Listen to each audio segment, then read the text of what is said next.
A Navy SEAL finds a cop and her dog dying in the snow, but saving them pulls him into a war he thought he'd left behind.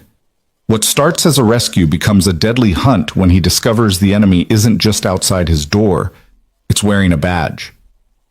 This is a story of betrayal, courage, and three souls who refused to break when darkness came for them. Stay until the end and comment your city below so I can see how far this story travels across the world. The wind didn't howl in Silver Ridge. It screamed. Eli Mercer had heard that scream before, in the mountains of Afghanistan, where nature and violence wore the same face. But that was a lifetime ago. That was before he came home to a son who needed stability more than stories, before he traded his rifle for a toolbox and his team for solitude. The cabin he'd built with his own hands sat 3 miles deep into the Colorado wilderness, far enough from town that the world's noise became a whisper, close enough that his boy could still catch the school bus when the roads allowed it. Tonight, the roads allowed nothing. Eli stood at the cabin window, watching the blizzard transform the forest into a wall of white chaos. The temperature had dropped 20 degrees in 2 hours, the kind of cold that killed, the kind that made bones brittle and turned breath into ice crystals before they left your lungs. His son Cameron was safe at his grandmother's house in town. Thank God for that. Eli had driven him down yesterday when the weather service started throwing around words like historic and life-threatening. He should have been relieved to ride out the storm alone. Should have poured himself a whiskey, thrown another log on the fire, and let the world bury itself outside his door. But Eli Mercer had never been good at sitting still when his instincts started whispering. And right now, they were screaming louder than the wind. He'd felt it an hour ago. That old familiar tension that used to settle between his shoulder blades 30 seconds before an ambush. The feeling that saved his life in Kandahar. The feeling that told him when a village was too quiet, when the shadows held more than darkness. His team used to joke that he had a sixth sense. His commanding officer called it pattern recognition honed by trauma. Eli called it survival. Something was wrong out there in the storm. He pulled on his winter gear, layers of thermal clothing that still fit tight across the shoulders, despite 2 years of civilian life. The Sig Sauer P226 went into its holster, hidden beneath his jacket. Old habits. He grabbed his tactical flashlight, the heavy maglite that doubled as a club, and stepped into the screaming white. The cold hit him like a fist. 20 below zero, maybe colder, with the wind chill. His breath crystallized instantly. Snow pelted his face with stinging fury, each flake a tiny blade. Visibility was maybe 10 feet. The beam of his flashlight barely penetrated the swirling chaos. Most people would have turned back after 10 steps. Most people didn't have 8 years of SEAL training teaching them how to navigate hell in the dark. Eli moved into the forest, following nothing but instinct and that crawling sensation that something living was dying out here. The trees groaned under the weight of ice and wind. Branches cracked like rifle shots in the distance. The snow was already knee-deep and getting deeper with every minute. He swept his flashlight in methodical arcs, searching for... what? He didn't know. A hiker stupid enough to be out here? A hunter caught far from his truck? Or maybe nothing. Maybe he was just a burned-out veteran chasing ghosts in a blizzard because his brain couldn't tell the difference between vigilance and paranoia anymore. Then his light caught something dark against the white. A shape. Angular. Wrong. Eli pushed forward, his heart rate climbing. The shape became clearer. A vehicle.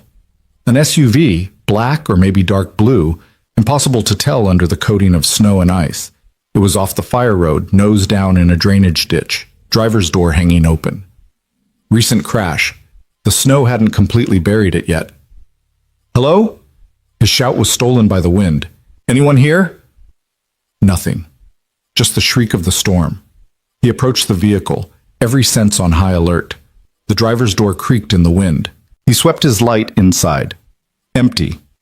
No blood on the airbag, no body in the seats, keys still in the ignition, a police radio hanging silent from the dash. His beam caught the emblem on the door, barely visible under the snow. Silver Ridge County Sheriff's Department. Eli's jaw tightened. A cop's vehicle. Abandoned. In the middle of nowhere during a killer storm. The wrongness intensified, crawling up his spine like spiders. He pulled back from the vehicle and scanned the area. Footprints. There. barely visible indentations already filling with fresh snow, leading away from the SUV and deeper into the forest. Not one set of prints. Two. One human-sized, one animal, large animal. The stride pattern was wrong for a person, even someone crawling. And there was something else in the snow near the prints. Dark droplets, already freezing. Blood. Damn it! Eli followed the trail. The wind tried to push him back. The cold bit through his layers. His face went numb. Ice formed in his beard, but he pushed forward, following those dying prints, because someone was out here. Someone hurt. And every second mattered in cold like this. The trail led him 200 yards into the forest, weaving between trees, staggering like whoever made it was barely staying upright. Then the prints stopped. Just ended, as if the person had been lifted into the air. Eli swept his light in a full circle. Nothing. Just trees and snow and darkness. Then he looked down. There. A mound of snow at the base of a massive pine tree. Too round, too still, but also too large to be a natural drift. His light caught a flash of dark fabric, blue fabric, and fur. Tan and black fur. No. The word came out as a cloud of frost. Eli dropped to his knees and started digging with his bare hands, throwing aside the snow in frantic scoops. His fingers hit something solid. An arm. He dug faster. A torso. A face. Pale. Blue-lipped. Female. 30s maybe. Dark hair frozen into icy strands. Eyes closed. Not moving. Hey! Hey! He patted her face, searching for signs of life. Cold skin. Too cold. Come on, stay with me. He pressed 2 fingers against her throat. There. Weak, but there. A pulse. Thready and slow, but alive. Then something else moved beneath the snow, something beside her. Eli dug again and uncovered a dog. German Shepherd, huge, wearing a tactical vest with K9 unit patches. The dog's eyes were open, watching him with exhausted intensity. Its muzzle was stained with frozen blood. One of its front legs was twisted at a wrong angle. Easy, boy, easy. Eli kept his voice calm, his movements slow. The dog could bite, could panic, could make everything worse. But the shepherd just watched him with those intelligent brown eyes, trembling, clearly in pain, but somehow still alert, still protecting. That's when Eli noticed the woman's hands. They were bound behind her back with zip ties, thick industrial ones, the kind that didn't come off without tools. His blood went cold in a way that had nothing to do with the temperature. This wasn't a crash victim lost in the storm. This was something else, something deliberate. Someone had restrained this officer and left her here to die. Eli's mind shifted instantly into tactical mode. He pulled his knife from his belt and cut the zip ties with one clean motion. Her hands fell limp. He checked her over quickly. No obvious injuries except for hypothermia and some bruising on her wrists and face, but hypothermia would kill her just as dead as a bullet if he didn't move fast. The dog whined, trying to stand, collapsing back down. Its breathing was labored. I've got you both. Eli made his decision in a fraction of a second. He couldn't carry them both at once, not through this storm, but he couldn't leave either of them here. The woman first. She was closer to death. He'd come back for the dog. He scooped the woman into his arms. She was dead weight, maybe 120 soaking wet, but felt heavier with all the wet winter gear. He adjusted his grip and stood, already planning his route back.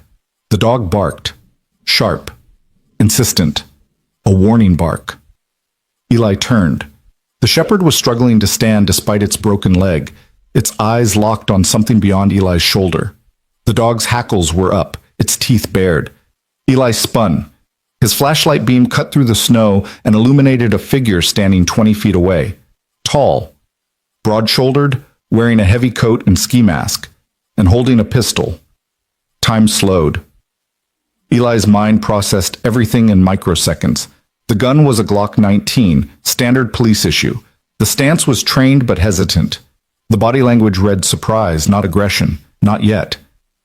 Put her down. A man's voice. Young, nervous. Put her down and step back. Eli didn't move. Couldn't. The woman in his arms would die if he set her down. Minutes mattered. She needs medical attention. I said, put her down. The gun came up, aimed center mass. Behind Eli, the dog barked again, a vicious sound full of rage and pain. The figure took a step back, gun wavering between Eli and the shepherd. Control that dog or I'll shoot it. The dog has a broken leg and she's got hypothermia, Eli said, his voice deadly calm. The voice he used to use when talking down militants who had his team in their sights. Reasonable, non-threatening, but absolutely unwavering. I don't know who you are or what happened here, but this woman will be dead in 20 minutes if I don't get her warm. So you've got two choices. Shoot me and let her die, or get the hell out of my way. You don't understand. Then explain it after I save her life. Eli took a step forward. The gun tracked him. Stop. Eli took another step. Shoot me or move. For 3 heartbeats, nothing happened. The wind howled. Snow swirled between them. The woman in Eli's arms took a shallow, rasping breath. The dog growled, low and continuous. Then the figure lowered the gun, slightly. Who are you? The guy who's keeping her alive tonight. You? A pause, then, someone who's trying to do the same thing. The figure gestured with the gun. There's a cabin 1/2 mile east. If you're taking her somewhere, make it there. I'll follow with the dog. How do I know you won't put a bullet in my back? If I wanted you dead, you'd already be bleeding. The figure's voice held a hint of something, truth maybe, or exhaustion. I'm one of the good guys, I think. I'm just not sure who the bad guys are anymore. Eli studied him for 2 seconds, read the body language, the weapon discipline, the tactical awareness. Law enforcement or military? Probably young. Definitely scared. Maybe telling the truth. My cabin is closer, Eli said. 300 yards northwest. Can you carry the dog? With a broken leg? He'll bite you if you try to lift him wrong. I'll come back. You'll never find this spot again in the storm. Eli's mind raced. The woman was dying. The dog was suffering. This stranger was an unknown variable, but people were counting on him to make the right call, even if they didn't know it. Fine, follow me. If you point that gun at me again, I'll assume you're hostile and respond accordingly. Clear? The figure hesitated, then nodded. Clear. Eli turned his back, a calculated risk, and started walking.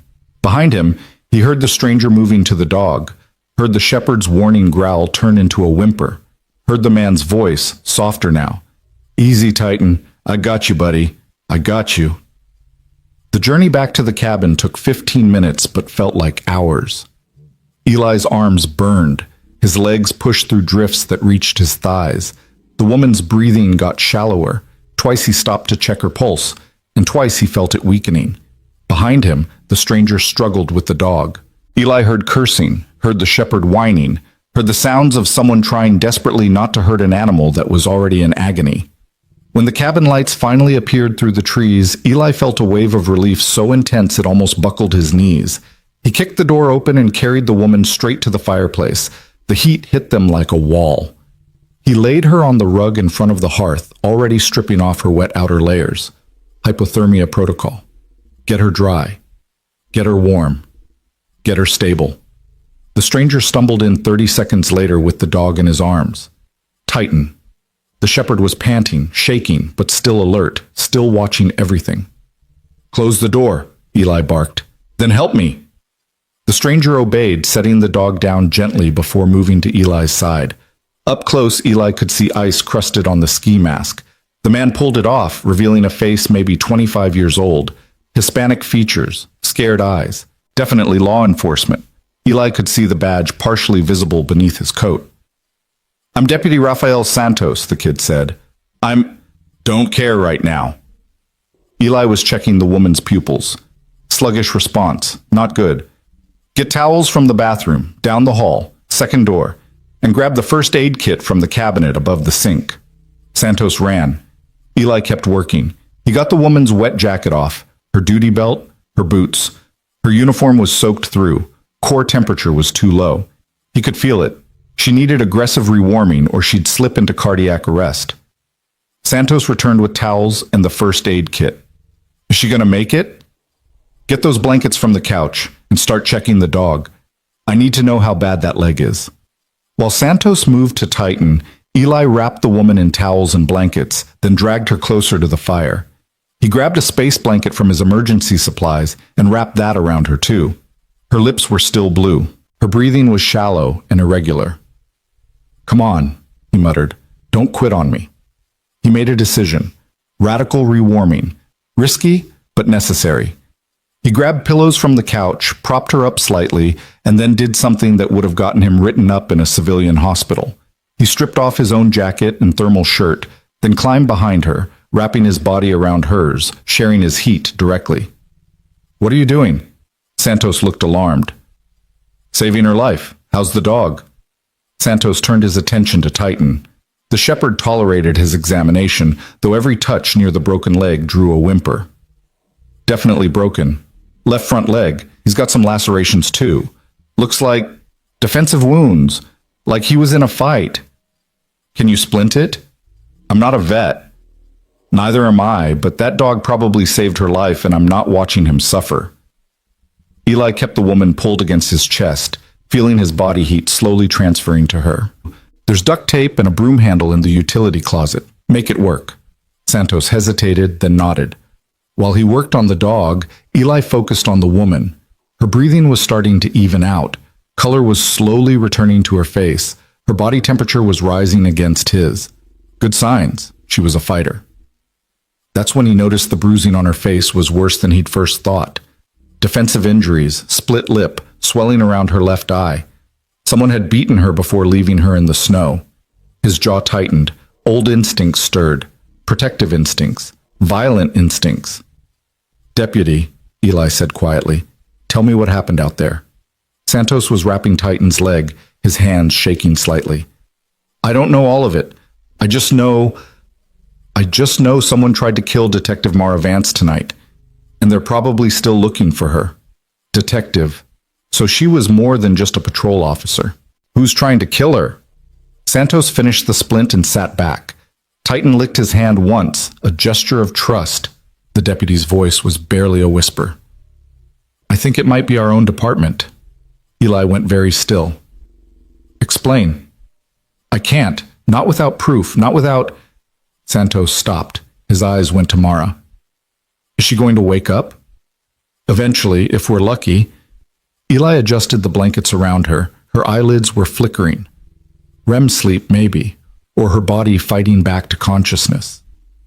But you're going to start talking anyway, because I just risked my life for someone I don't know, and I need to understand what war I just walked into. Santos looked at him for a long moment, reading him, measuring him. Then, you're military, I can tell. Was? Navy? What does that have to do with anything? It means you understand operational security. It means... Santos ran a hand through his wet hair. It means I'm going to trust you, because I don't have a choice. Detective Vance has been undercover for 8 months. She infiltrated a trafficking ring operating through Silver Ridge County. Drugs, weapons, maybe people. Big operation, connected to someone with power. She was getting close to identifying the top players. Then tonight, she was supposed to meet her handler, Deputy Director Marcus Sterling, her boss. Instead, someone grabbed her. Yeah, Santos's voice cracked. I found her SUV on the fire road, crashed, empty. I tracked her into the woods and found you, and them. But you pointed a gun at me, because I didn't know if you were with them or not. Santos met his eyes. There's a leak in the department. Has to be. Someone high up. Someone who knew about Vance's investigation. That's the only way they could have gotten to her. So yeah, when I see a stranger in the woods with an unconscious detective, I draw my weapon. Wouldn't you? Eli would have done exactly the same thing. Who knows you're out here? Nobody. I left my radio in my truck, told dispatch I was heading home before the storm got worse. Santos's face darkened. If I'd called it in, if they're monitoring radio traffic, I could have led them right to us. So we're on our own. For now. Santos looked at Mara again. When she wakes up, she'll know what to do. She's the smartest cop I've ever met. If anyone can figure out who's dirty, it's her. Eli felt the woman in his arms take a deeper breath. Her body was warming steadily now, core temperature rising. She was going to make it. Probably. How do you know Detective Vance? Eli asked. She trained me when I joined the department 2 years ago. Taught me everything about real police work. How to read a scene. How to trust your gut. How to stay alive when the job gets dirty. Santos's voice held real affection, loyalty. She's a good cop. Maybe the only good cop left in this whole damn county. Before Eli could respond, Titan raised his head and growled. Not at them, at the door. Both men froze. Outside, barely audible over the storm, came the sound of an engine, a vehicle, close, getting closer. Santos's face went white. How did they find us? Eli's mind raced. Does your truck have GPS? Department issued, yeah. They tracked you. Eli carefully extracted himself from Mara and grabbed his pistol from where he'd set it aside. How many rounds do you have? Santos checked his Glock. 15 plus 1. Magazine? 2 more. 48 total. The engine sound grew louder, then it stopped. Close. Maybe 100 yards out. Eli moved to the window and peered through a gap in the curtains. Headlights, 2 vehicles, trucks, heavy duty. They'd parked at the tree line, just visible through the blowing snow. Doors opened. Figures emerged. 4, no, 5. All armed. We've got company, Eli said quietly. 5 hostiles, rifles. Santos moved beside him, looking out. His breath caught. That's a sheriff's department truck. Friends of yours? I don't recognize them, but they're wearing our uniforms. Santos's voice shook.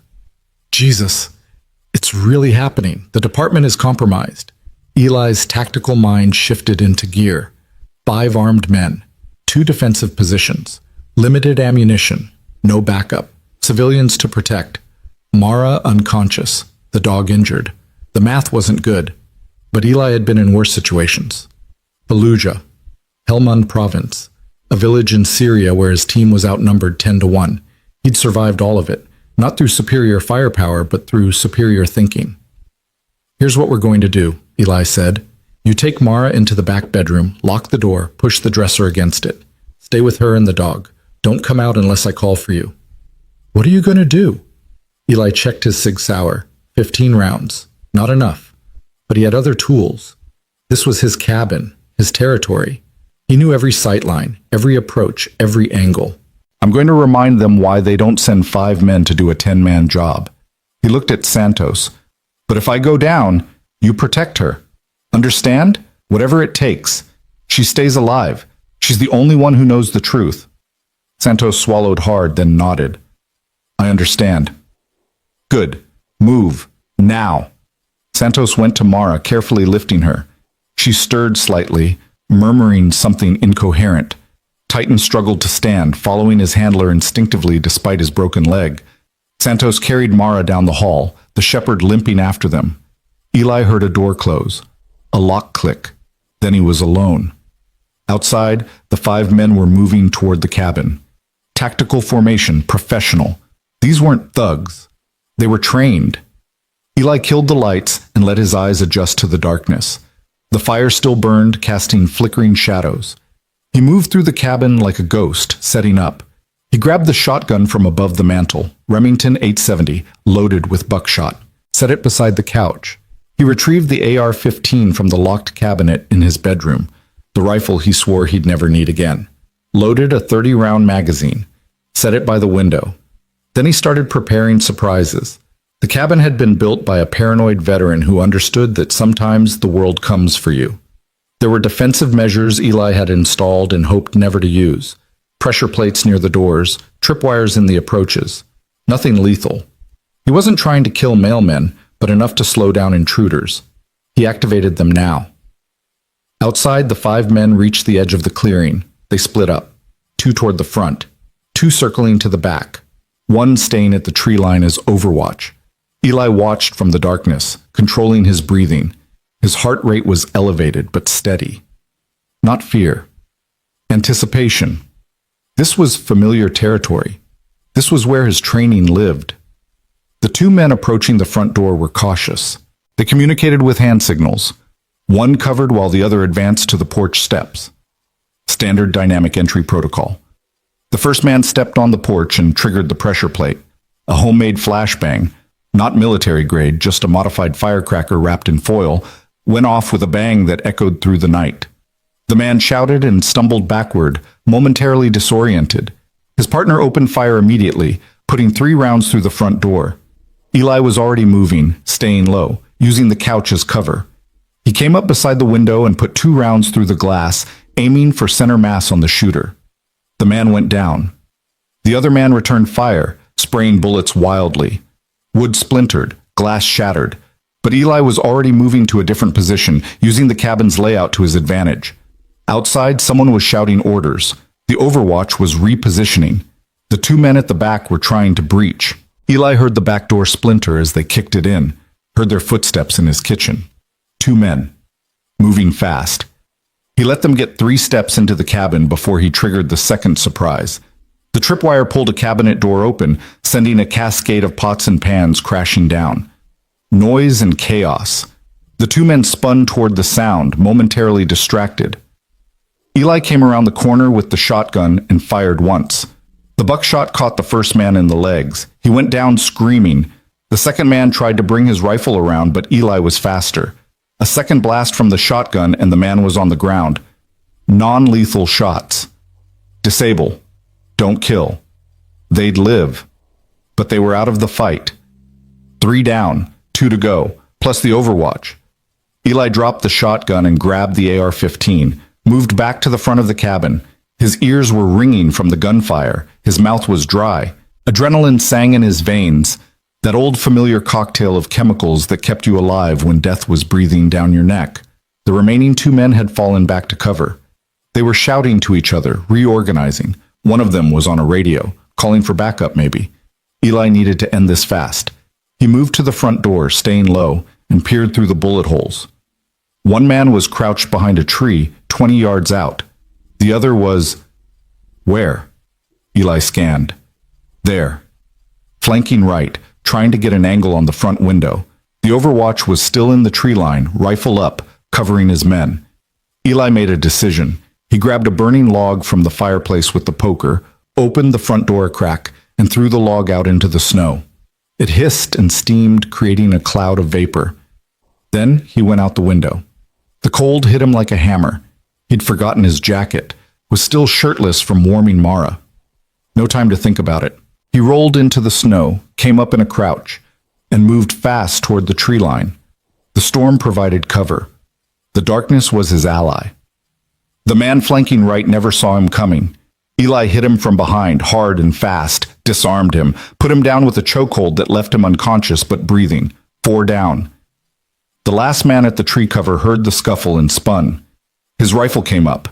Eli dove behind a woodpile as rounds chewed into the logs. Splinters exploded. He came up on the other side and fired 3 rounds from the AR-15. Controlled bursts, center mass. The man dropped. 5 down. The Overwatch was still out there.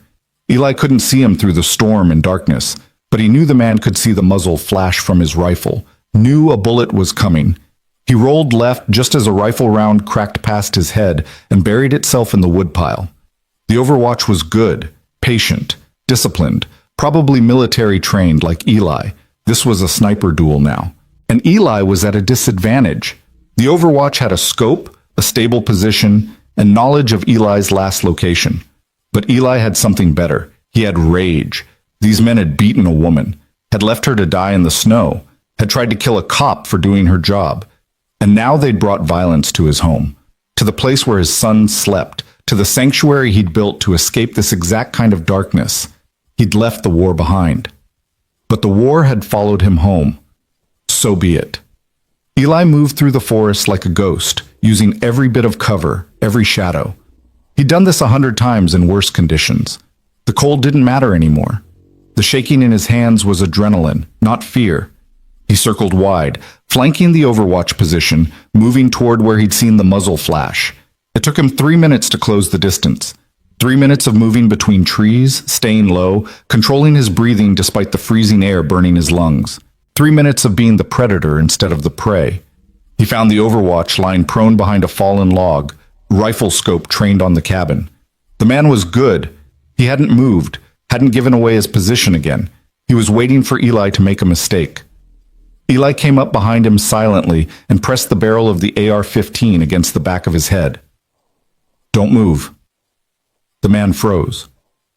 "Drop the rifle." Slowly. The man complied, setting his weapon in the snow. "Hands behind your head." He obeyed. Eli kicked the rifle away and kept his own weapon trained. "Who sent you?" Silence. "I asked you a question." "Go to hell." Eli's finger tightened on the trigger. It would be easy. So easy. 1 round. Problem solved. This man had tried to kill him, tried to kill an unconscious woman. In war, this would be justified, clean, necessary. But Eli wasn't in war anymore, and this man was a prisoner, not a combatant. He lowered the rifle slightly. "You're going to answer my questions, or I'm going to let Detective Vance ask them when she wakes up, and trust me, she's going to be a lot less patient than I am." The man said nothing. "Fine. We'll do this the hard way." Eli zip-tied the man's hands behind his back. Poetic justice, using restraints from his own tactical vest. Then he hauled him to his feet and marched him back toward the cabin. The scene looked like a battlefield. 5 men down.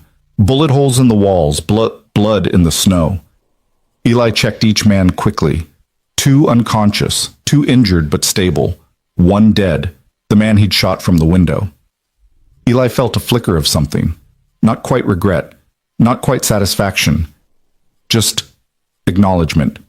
He'd killed before. Would probably kill again. But it never got easier. He dragged the Overwatch into the cabin, threw him on the floor, and locked the door. Then he went to the back bedroom and knocked. "Santos, it's over. They're down." The door unlocked. Santos emerged, gun drawn, eyes wide. "All of them? All of them?" Santos looked at Eli, shirtless, covered in snow, holding an AR-15 like it was an extension of his body. "Who the hell are you?" "Someone who's had a very bad night." Eli set the rifle down and grabbed a towel, wiping snow and sweat from his face. His body was starting to shake now that the adrenaline was fading. The cold was catching up. "How's Mara?" "Still unconscious, but warmer. Her pulse is stronger." "Good." Eli grabbed his thermal shirt from the floor and pulled it on. "We need to secure the prisoners and figure out what comes next." "What comes next is we call the state police." "Can't. If your department is compromised, we don't know how far it goes. We call this in. We might just be inviting more killers to the party." Santos's face fell. "Then what do we do?" Eli looked at the bound man on the floor, then at the hallway where Mara was fighting her way back to consciousness. "We wait for her to wake up, and then we find out exactly who's trying to kill her and why." Santos nodded slowly. "And if they send more men?" Eli's voice was cold. "Certain. Then I'll do what I always do. I'll make sure they regret it." For the next hour they worked. Santos secured the other prisoners in the shed outside under lock and key. Eli patched up the 2 injured men. He wasn't going to let them die, but he wasn't going to make them comfortable either. He barricaded the doors, reloaded his weapons, set up watch positions. The storm continued to rage outside, burying the world in white. Inside, Mara Vance finally opened her eyes. Eli was sitting by the fire when it happened. He'd put on more layers, gotten his body temperature back to normal. Santos was standing guard at the window. Titan was lying beside the couch, his broken leg splinted, watching everything with those alert shepherd eyes. Mara's eyes fluttered, opened. She stared at the ceiling for a moment, confused. Then awareness flooded back and she bolted upright with a gasp. "Titan, where's—" "He's right here." Eli kept his voice calm. "He's okay. Broken leg, but he'll heal." She spun toward him, her hand instinctively going for a weapon that wasn't there. Her eyes were sharp despite the ordeal. Cop eyes, evaluating, assessing, calculating threat levels. "Who are you?" Her voice was hoarse but steady. "Eli Mercer. This is my cabin. You were dying in the snow. I brought you here." Where's Santos?" The deputy stepped forward. I'm here, detective. You're safe. Mara's eyes went from Eli to Santos to the boarded-up windows, the bullet holes, the blood on the floor. What happened? Santos filled her in quickly. The crash, the rescue, the attack, Eli's defense, the prisoners now locked in the shed. When he finished, Mara was silent for a long moment. She looked at Eli with something like awe. You took down 5 armed men by yourself? 6 if you count the Overwatch. And it wasn't by myself. Santos helped. I stayed in the back room with you, Santos protested, which is exactly what I told you to do. Following orders under fire is helping. Eli leaned forward. Detective, we need to know what's going on, who tried to kill you, and why. Mara's face hardened. She reached down and scratched Titan behind the ears. The dog leaned into her touch, tail wagging slightly despite his injury. Then she looked up at Eli and Santos with eyes that had seen too much. How much do you know about the mountain vipers? She asked quietly. Santos frowned. Motorcycle gang, drugs and guns.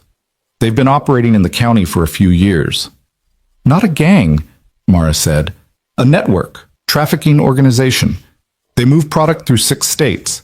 Crystal meth, heroin, fentanyl, weapons, and, she paused, people, women and children, for labor and worse.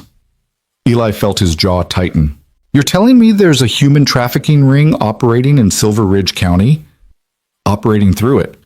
The county is a waypoint, remote enough to be safe, connected enough to move product east and west. Mara's voice was bitter. I've been undercover for 8 months. I infiltrated their distribution network, got close to some mid-level operators, started mapping their supply chains, and I discovered something. What? They have protection from the top. Someone in law enforcement is keeping them safe, tipping them off to investigations, making evidence disappear, making witnesses disappear. She looked at Santos. That's why I couldn't tell anyone what I was doing, not even you, because I couldn't trust the department. Santos looked like he'd been punched. The whole department. I don't know, but someone high up, someone with access to case files, radio traffic, personnel files. Mara rubbed her face. I was getting close. I identified one of the Viper's safe houses, got photos of their leadership. I was supposed to hand everything over to Deputy Director Sterling tonight. He's been my handler for the whole operation, the only person in the department who knew what I was doing. Eli saw where this was going. But Sterling's dirty. I don't know, but someone knew I was coming to that meeting. Someone grabbed me from the parking lot before I could make contact. Beat me, tied me up, threw me in my own vehicle, and drove me into the woods. Her hand went to her throat. They were going to make it look like I crashed in the storm. Just another officer caught out in bad weather. Tragic accident. But Titan, Mara smiled, a fierce expression. Titan doesn't let anyone hurt his handler. He fought them, tore one man's arm open. That's how he broke his leg. One of them hit him with a tire iron. But he bought me enough time to get away when they stopped to deal with him. I ran, didn't get far. Hypothermia was setting in. I remember finding that tree. I remember thinking this was it. This was how I died. Then I found you, Eli said. Then you found me. She looked at him with real gratitude. And apparently fought off an entire hit squad to keep me alive. Why? Because that's what you do when someone's dying. Eli said it simply, like it was obvious, because to him, it was. Mara studied him for a long moment. You're military. Was. SEAL? How'd you guess? The way you move, the way you think, the way you just took down 6 armed men like it was a training exercise. She shook her head slowly. What are you doing in Silver Ridge County, Eli Mercer? Trying to live quietly, raise my son, be normal. He gestured at the bullet-riddled cabin. Not working out great so far. Santos spoke up. Detective, what do we do now? If Sterling's compromised, we can't trust anyone at the department, but we need backup. We need... A sound interrupted him. All 3 of them froze. Titan's head came up, ears forward. Vehicle engines. Multiple. Coming up the road. Eli moved to the window. Lights. A lot of them. 5 vehicles at least, moving slowly through the storm. We've got more company, he said quietly. Mara tried to stand. Her legs almost gave out. Santos caught her. How many? She asked. Enough. Eli was already calculating. More prisoners meant more variables. More guns meant higher risk. He looked at Mara. These friends of yours? If they were friends, they'd be calling out on a megaphone, announcing themselves. Mara's voice was grim. They're coming quiet. That means they're here to finish the job. Eli turned to Santos. Get her and Titan into the basement. There's a storm cellar beneath the kitchen, reinforced door. You can hold out there if they breach. What about you? I'm going to buy you time. Eli grabbed the AR-15 again, checked the magazine. 23 rounds left. Not enough. Never enough. You can't fight them all, Mara said. Watch me. Eli... She grabbed his arm. Her grip was weak but urgent. These people don't play. They'll kill you. They'll burn this cabin down with all of us inside if they have to. Then I guess I better not let them. He pulled free gently. I spent 8 years protecting people from bad guys. The location changed. The uniforms changed. But the job's still the same. Now move, both of you. Santos started to protest, but Mara shook her head. He's right. We're liabilities right now. We go to the cellar. We let him do what he does. She looked at Eli. But we're coming back up. You hear me? When you need us, we're coming. Fair enough. Eli headed for the door. Welcome to my cabin, detective. Sorry about the hospitality. Then he stepped out into the storm, into the darkness, into the fight that was coming for him whether he wanted it or not. Because this was who he was, who he'd always been. A warrior who couldn't walk away when evil came knocking. The blizzard swallowed him whole, and somewhere in that white darkness, more killers were coming. But Eli Mercer was ready for them. He'd saved 2 lives tonight. Now he had to save them again. And maybe, in the process, he'd save a whole county from the rot that had infected it. The war had found him, so he'd fight it, the only way he knew how. With everything he had. Until they were safe. Or until he was dead. Those were the only 2 options. And Eli Mercer had never been good at dying. The vehicles stopped 100 yards from the cabin, their headlights cutting through the blizzard like searchlights hunting for prey. Eli counted 6 trucks, maybe 7, hard to tell through the swirling white. Doors opened and figures emerged, dark silhouettes against the snow.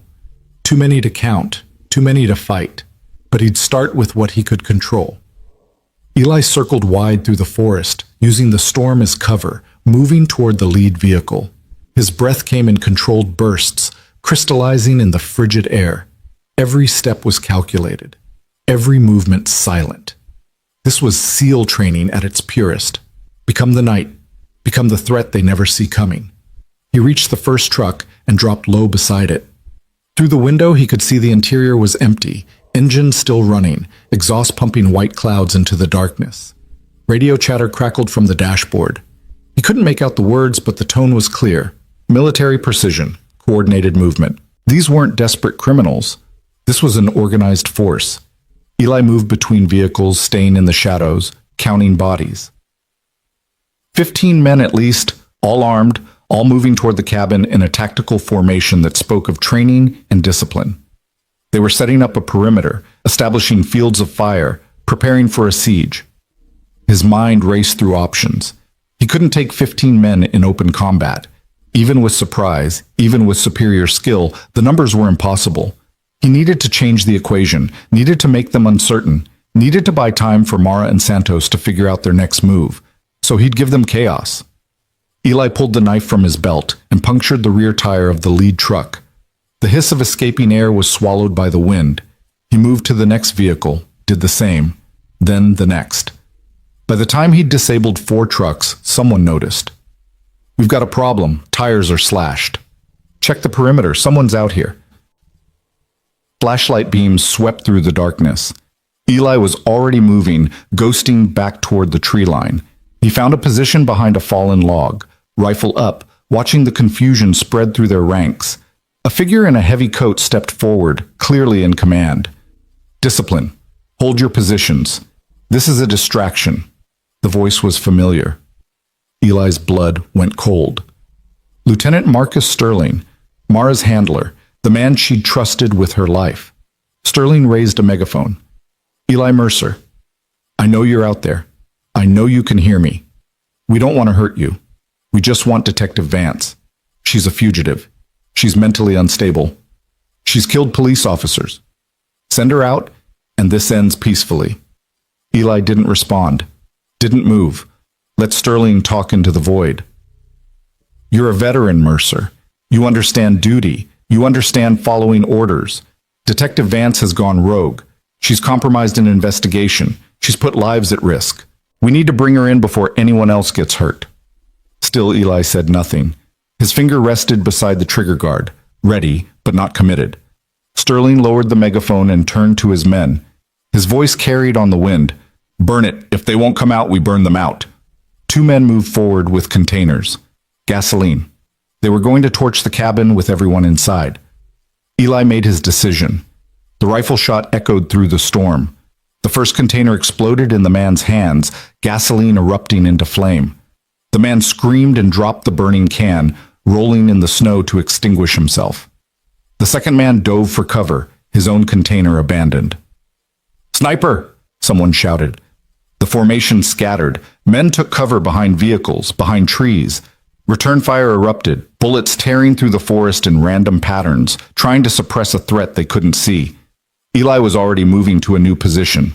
He fired twice more, carefully placed shots that hit dirt near their feet, close enough to scare but not kill. He wasn't trying to win this fight, just delay it. Sterling's voice cut through the chaos.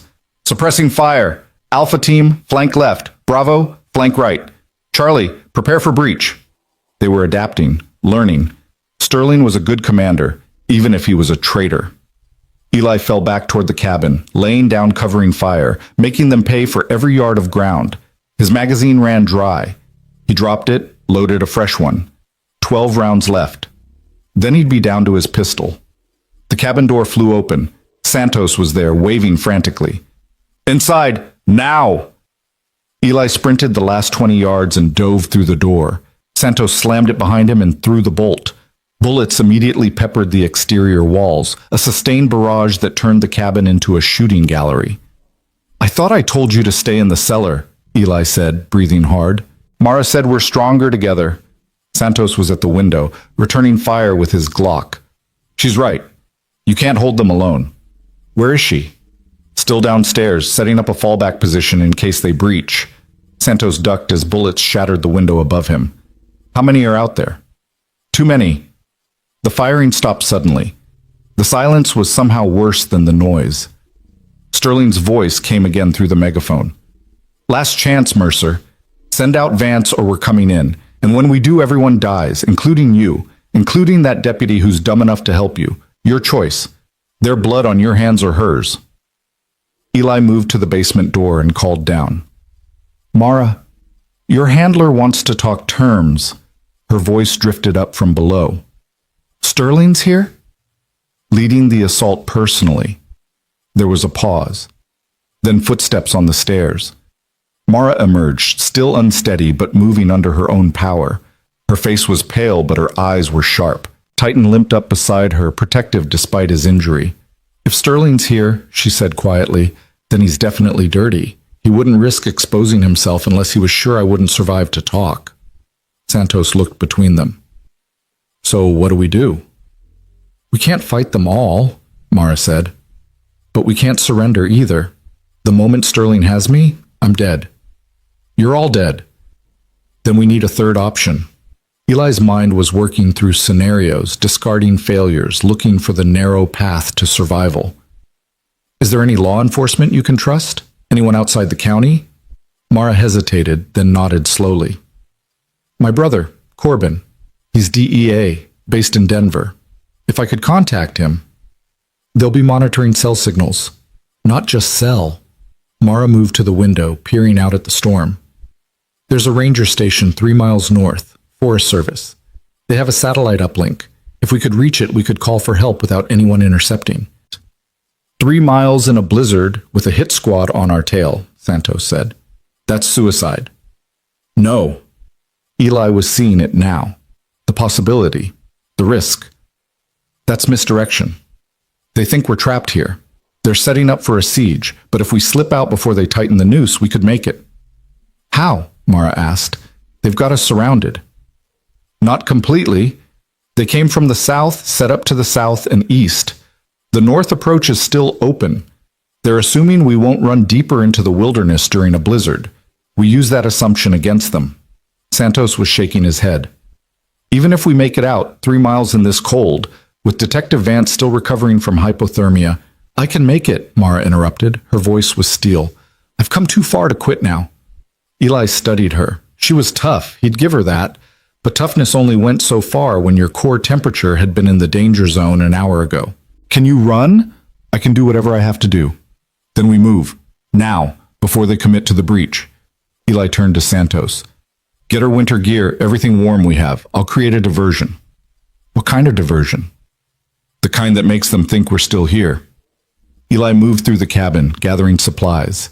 He grabbed pillows, arranged them on the couch near the window, added a jacket draped over the back. From a distance, in the dark, it would look like someone sitting there. He positioned a lamp to cast shadows. It wouldn't fool anyone for long, but it might buy them minutes. While Santos helped Mara into thermal layers and a heavy coat, Eli went to the basement and returned with a jerry can of gasoline and a camping stove. He set the stove's timer for 15 minutes, positioned it near the gasoline can in the center of the room. Santos saw what he was doing and his eyes went wide. You're going to blow up your own cabin? I'm going to make them think we died in here. Big explosion, lots of fire. They'll assume we got caught in the crossfire and something ignited. Eli checked his watch. Gives us a 15-minute head start before they realize it's a fake and come looking. This is your home. It's wooden nails. I can rebuild wooden nails. Eli looked at him steadily. I can't rebuild people. Mara appeared from the back room, bundled in winter gear, Titan beside her wearing a makeshift coat Santos had fashioned from a blanket. She looked at the improvised bomb, then at Eli. You're full of surprises, Mercer. Navy taught me to improvise. He handed her a pistol, one of the weapons he'd taken from the earlier attackers. You know how to use this? I'm a detective. Of course I know how to use it. Good, because if we get separated out there, you'll need it. He turned to Santos. You take point. I'll bring up the rear. Mara stays between us. We move fast but quiet. If shooting starts, you keep her moving no matter what. Understood? Santos nodded. Understood. And Titan? Mara's hand went to her dog's head. He stays with me. Broken leg or not, he's coming. Fair enough. Eli moved to the back window, the one facing north. This is our exit.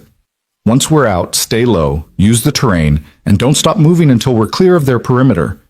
He opened the window carefully, cold air rushing in. The storm was still raging, visibility maybe 20 feet. That would help them. Outside, he could hear Sterling's men moving into position, preparing for their assault. They'd be coming through the doors any second. Go, Eli whispered. Santos went first, climbing through the window and dropping into the snow. Mara followed, moving slower but managing. Titan jumped down beside her with a yelp of pain when he landed wrong on his splinted leg. Eli came last, closing the window behind them to maintain the illusion. They moved into the trees, single file, Santos leading them north. The cold was brutal. Within seconds, Eli's face was numb again. He could hear Mara's breathing behind him, labored but steady. The dog was limping badly but keeping pace, driven by that fierce loyalty that made K9 units so effective. Behind them, Sterling's voice boomed through the megaphone. This is your final warning. We're coming in. 3, 2, 1. The sound of splintering wood carried through the storm. They were breaching. Eli pictured his cabin filling with armed men, searching rooms, finding no one, maybe glimpsing those pillows arranged on the couch and thinking they had targets. The group pushed deeper into the forest. 50 yards. 100. 200. The cabin lights were barely visible now through the trees and snow. Eli kept checking their back trail, looking for pursuit. Nothing yet. Sterling's men were still inside, still searching. Then the explosion came. The camping stove had ignited the gasoline right on schedule. The blast lit up the night, a ball of orange flame that punched through the cabin's roof and sent debris flying. Secondary explosions followed as ammunition cooked off in the heat. The structure collapsed in on itself, flames consuming everything. Eli felt a pang watching his home burn. 2 years of work, his son's bedroom, the fireplace where they'd read stories on winter nights, all of it gone. But Cameron was safe in town, and these 3 people were alive. That's what mattered. Keep moving, he said quietly. They'll figure out we weren't in there soon enough. They pushed on through the storm. The forest was dense here, pines heavy with snow, creating a maze of white and shadow. Navigation was nearly impossible. Eli relied on his internal compass, the same skill that had kept him alive in the deserts and mountains of the Middle East. North. They needed to keep heading north. After 20 minutes of hard hiking, Mara stumbled. Santos caught her before she fell. "Detective?" "I'm fine," but her voice was weak. The exertion was too much too soon after nearly dying from hypothermia. Her body was running on fumes. "We need to rest," Santos said. "Can't stop," Eli replied. "They're coming, I guarantee it." "She can barely stand." Eli moved to Mara's other side. Between them, he and Santos supported her weight. "Just keep putting one foot in front of the other. The ranger station can't be more than 2 miles now." "How do you know we're even going the right direction?" "Because I know these woods. I've hiked every trail within 10 miles of my cabin." Eli adjusted his grip on Mara. "Trust me." They continued like that, half carrying Mara, Titan limping alongside, Santos and Eli taking turns bearing most of her weight. The storm showed no signs of letting up. If anything, it was getting worse.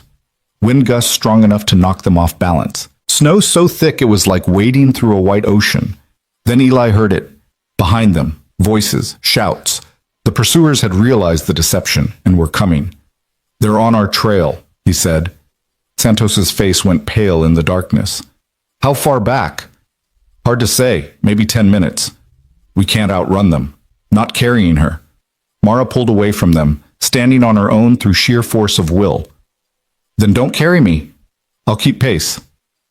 "Mara, I didn't survive being left to die in the snow just to slow you down now." She looked at both of them with fierce determination. "I'm walking, on my own. Let's move." There was no point arguing. They pressed on, faster now, urgency driving them forward. The voices behind them were getting closer. Flashlight beams swept through the trees. The hunters had become very close to their prey. Eli's mind raced through defensive options.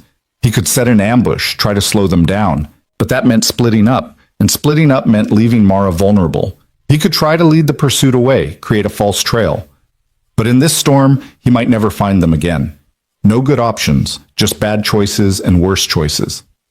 Then Santos stopped abruptly. "Light. I see light ahead." Eli looked. There. Through the trees, a faint glow. Artificial light. Structure. "That's the ranger station," Mara said, hope creeping into her voice. "That has to be it." They covered the last quarter mile at a near run, adrenaline overriding exhaustion. The ranger station materialized out of the storm. A small log building with a green Forest Service sign barely visible under accumulated snow. Lights were on inside. Someone was home. They reached the door and Santos pounded on it. "Forest Service, we need help." No answer. He pounded again. "Please, we're police officers. We need assistance." The door opened a crack.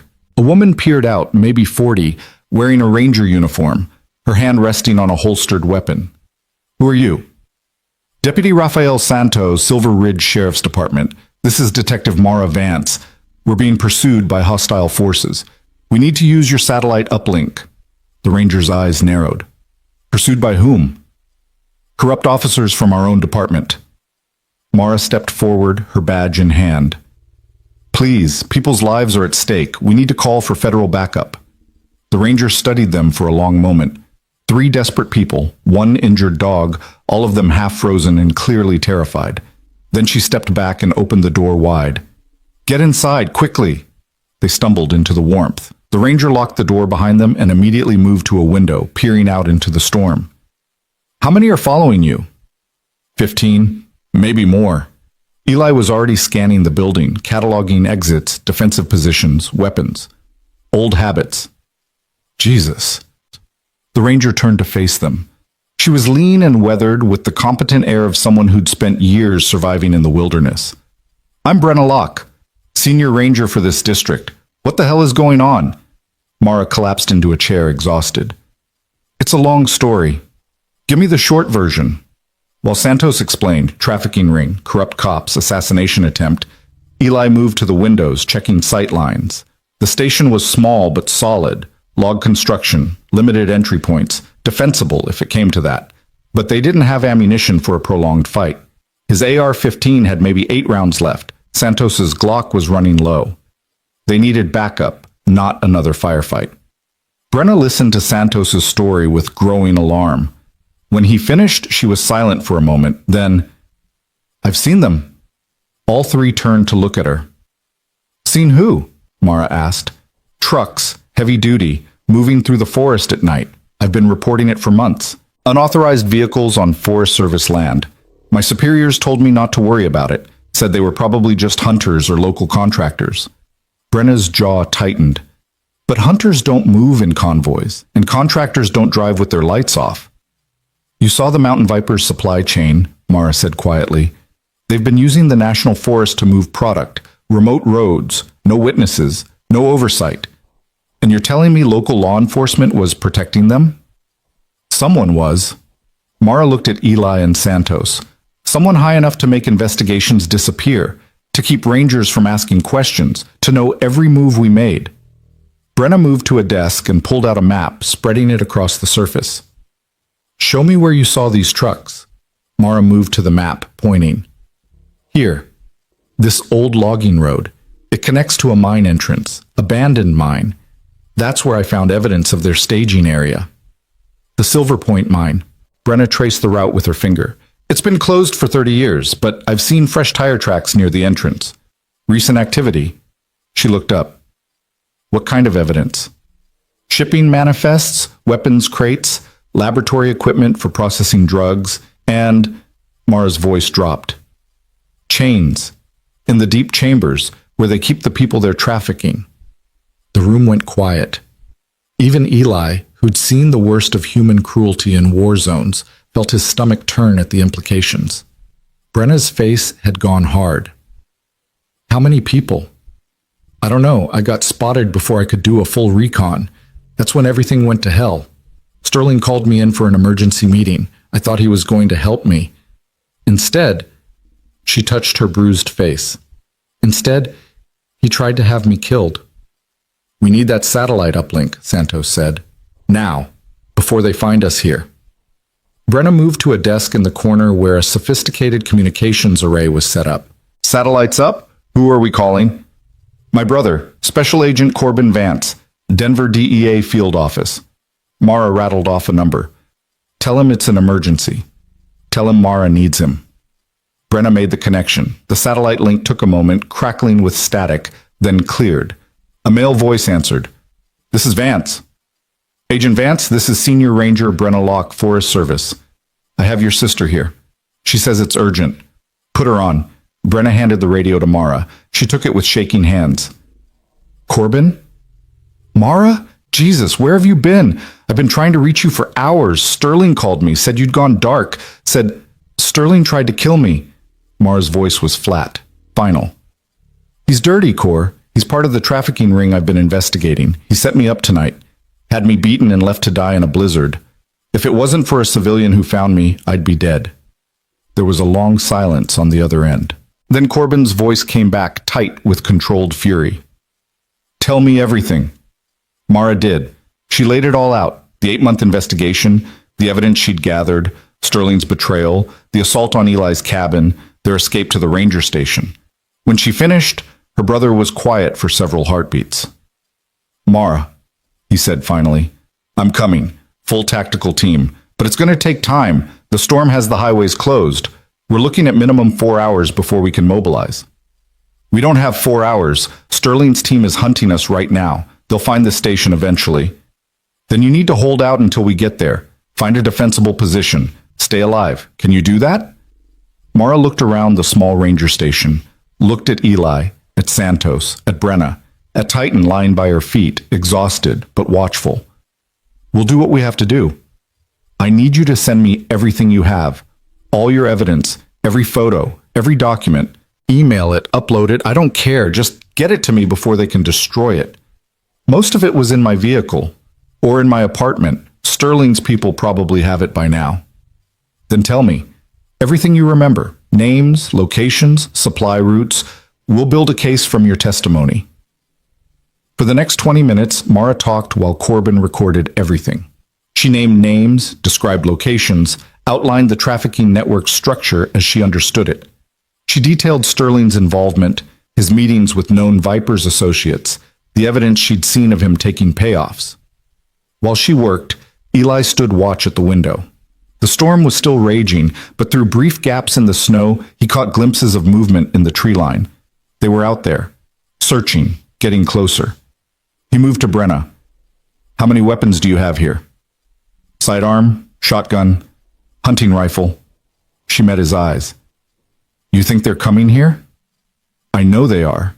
It's the only structure for miles. Sterling's smart enough to check it. Then we need to be ready. Brenna moved to a cabinet and pulled out the weapons. The shotgun was a Remington 870, same as Eli had lost in the cabin fire. The rifle was a lever-action Winchester, old but reliable. I've got maybe 50 rounds total between all of them. Better than nothing. Eli checked the Winchester, found it well maintained. Can you shoot? I've been a ranger for 15 years. I can shoot. Good. Because we're about to have company. As if on cue, Santos hissed from his position at the front window. Movement. 3 men, coming from the southeast.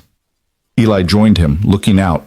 3 figures were approaching the station cautiously, weapons ready. Not Sterling's main force. A scout team, checking the building before committing everyone. Mara, Eli called quietly. Time to wrap up that call. She was already finishing. Corbin, they're here. We have to go. Stay alive, sis. 4 hours. I promise. 4 hours. She handed the radio back to Brenna. If we don't make it, he has everything. At least the case won't die with us. Nobody's dying. Eli moved away from the window. Brenna, is there a back exit? Service door. Leads to the utility shed and the forest beyond.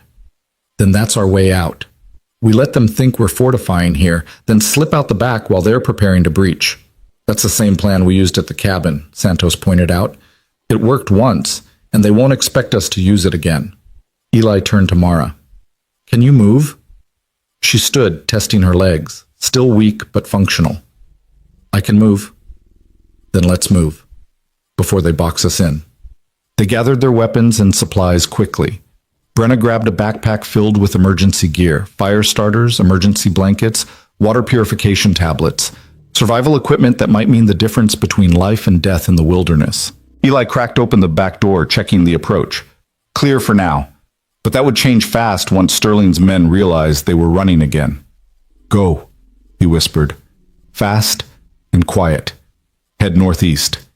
Stay in the trees. Don't stop until you can't hear them behind you. Santos went first again, followed by Mara and Titan. Brenna was next.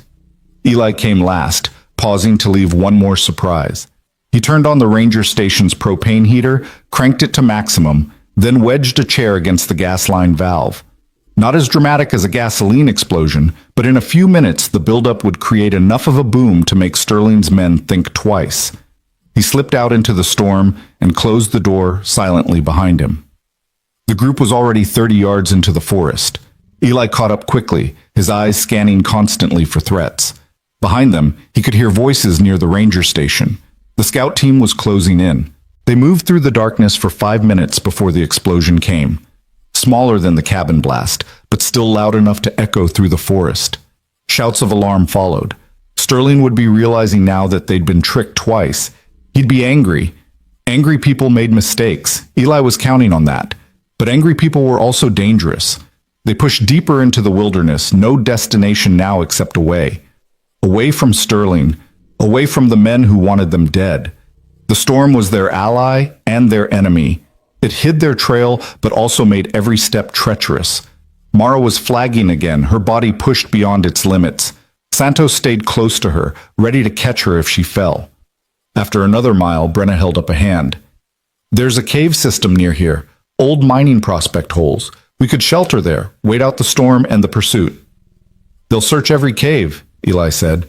Not these. They're not on any maps. I found them during a survey 3 years ago. Never bothered reporting them because they're unstable, too dangerous for civilian access. Unstable how? Partial collapse, narrow passages, risk of further cave-ins. Brenna smiled grimly. But if you're desperate enough, you can get pretty deep in there, and nobody would follow unless they were suicidal. Eli looked at Mara. She was barely staying upright. They needed shelter, needed rest, needed time to regroup and plan their next move. How far? Quarter mile. Due east. Lead the way. They changed direction, fighting through heavy drifts. The wind was howling now, a banshee shriek that drowned out all other sound. Visibility was down to 10 feet. They were moving blind, trusting Brenna's knowledge of the terrain. Then she stopped at what looked like a jumble of boulders. Here. Eli couldn't see any cave entrance, just rocks and snow. Brenna moved to a specific boulder and pushed. It shifted, revealing a narrow gap behind it. Dark space. A passage leading down into the earth. It's tight for the first 20 feet, then it opens into a chamber. From there, the tunnel system extends maybe 200 yards before the collapse. Has anyone else ever found this? Not that I know of. It would have to be enough. Everyone in, now. Santos helped Mara through the gap. Titan followed, squeezing his body through with difficulty. Brenna went next. Eli came last, pulling the boulder back into position behind them. From outside, it would look like solid rock, unpassable, natural. Inside, the darkness was absolute. Brenna clicked on a flashlight from her pack. The beam revealed a narrow passage, the walls pressing close, the ceiling low enough that they had to crouch. They moved forward in single file, the passage sloping down into the earth. The temperature rose slightly, not warm but less brutally cold than the surface.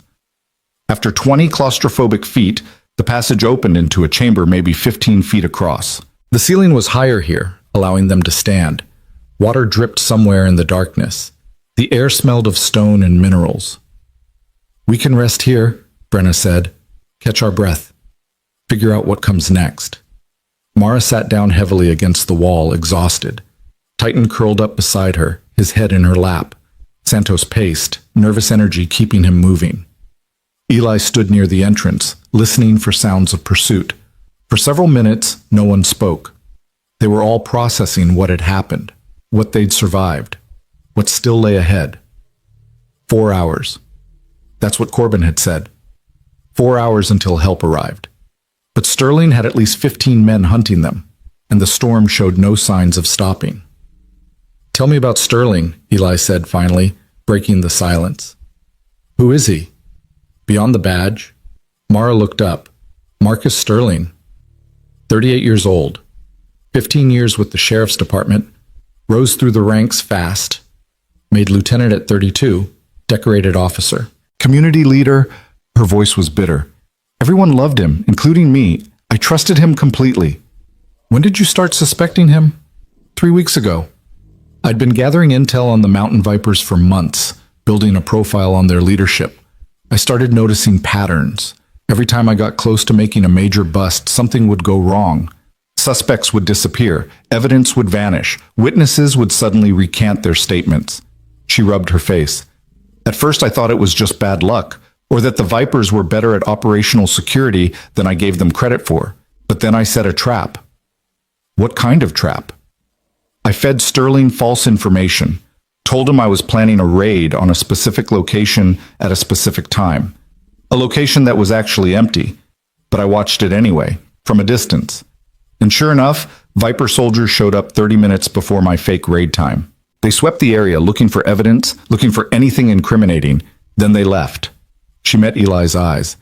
Someone had warned them, and the only person who knew about that raid was Sterling. Did you confront him? I wanted to, but I had no proof. It was my word against his, and he's untouchable, the golden boy of the department. Her fists clenched. So I kept digging, started investigating him instead of the Vipers, followed him, documented his movements, and I found meetings, late-night meetings with known Viper associates, money changing hands, phone calls to burner numbers. Her voice dropped. That's when I knew. It wasn't just Sterling covering for them. He was actively working with them.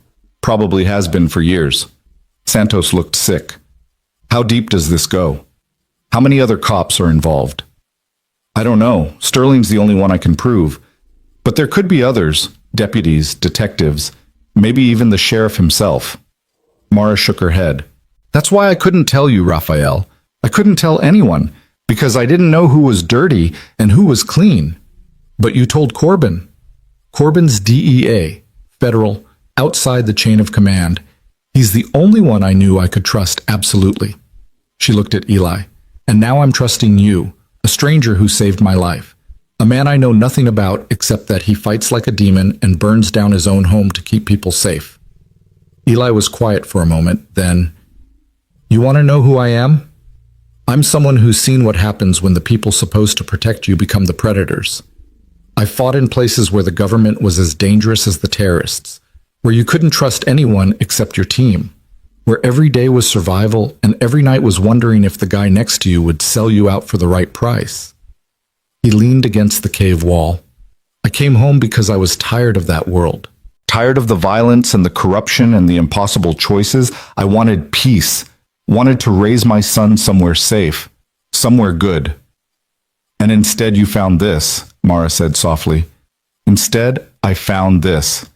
He smiled without humor. Turns out peace is harder to find than I thought. Evil doesn't stay in war zones. It follows you home, sets up shop in quiet mountain counties, wears a badge, and pretends to serve and protect while it feeds on the innocent. So what now? Brenna asked. We can't hide in this cave forever. Sterling will keep hunting, and when the storm clears, he'll have even more resources to throw at us. We wait for Corbin, Santos said. 4 hours. We can survive 4 hours. Can we? Brenna gestured toward the cave entrance.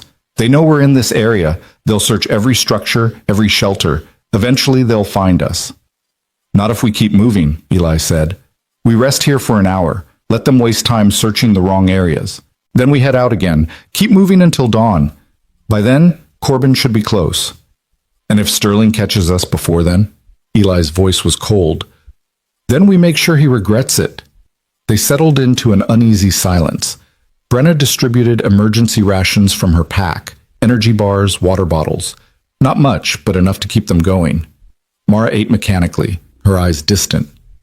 She was thinking about Sterling, Eli realized. Thinking about the betrayal. The man she'd trusted with her life had tried to take it. That kind of wound went deep. Titan shifted position, whimpering softly. His broken leg was causing him pain despite Santos's makeshift splint. Brenna examined it gently. This dog needs a vet. Soon. The bone's set wrong. If it heals like this, he'll never walk properly again.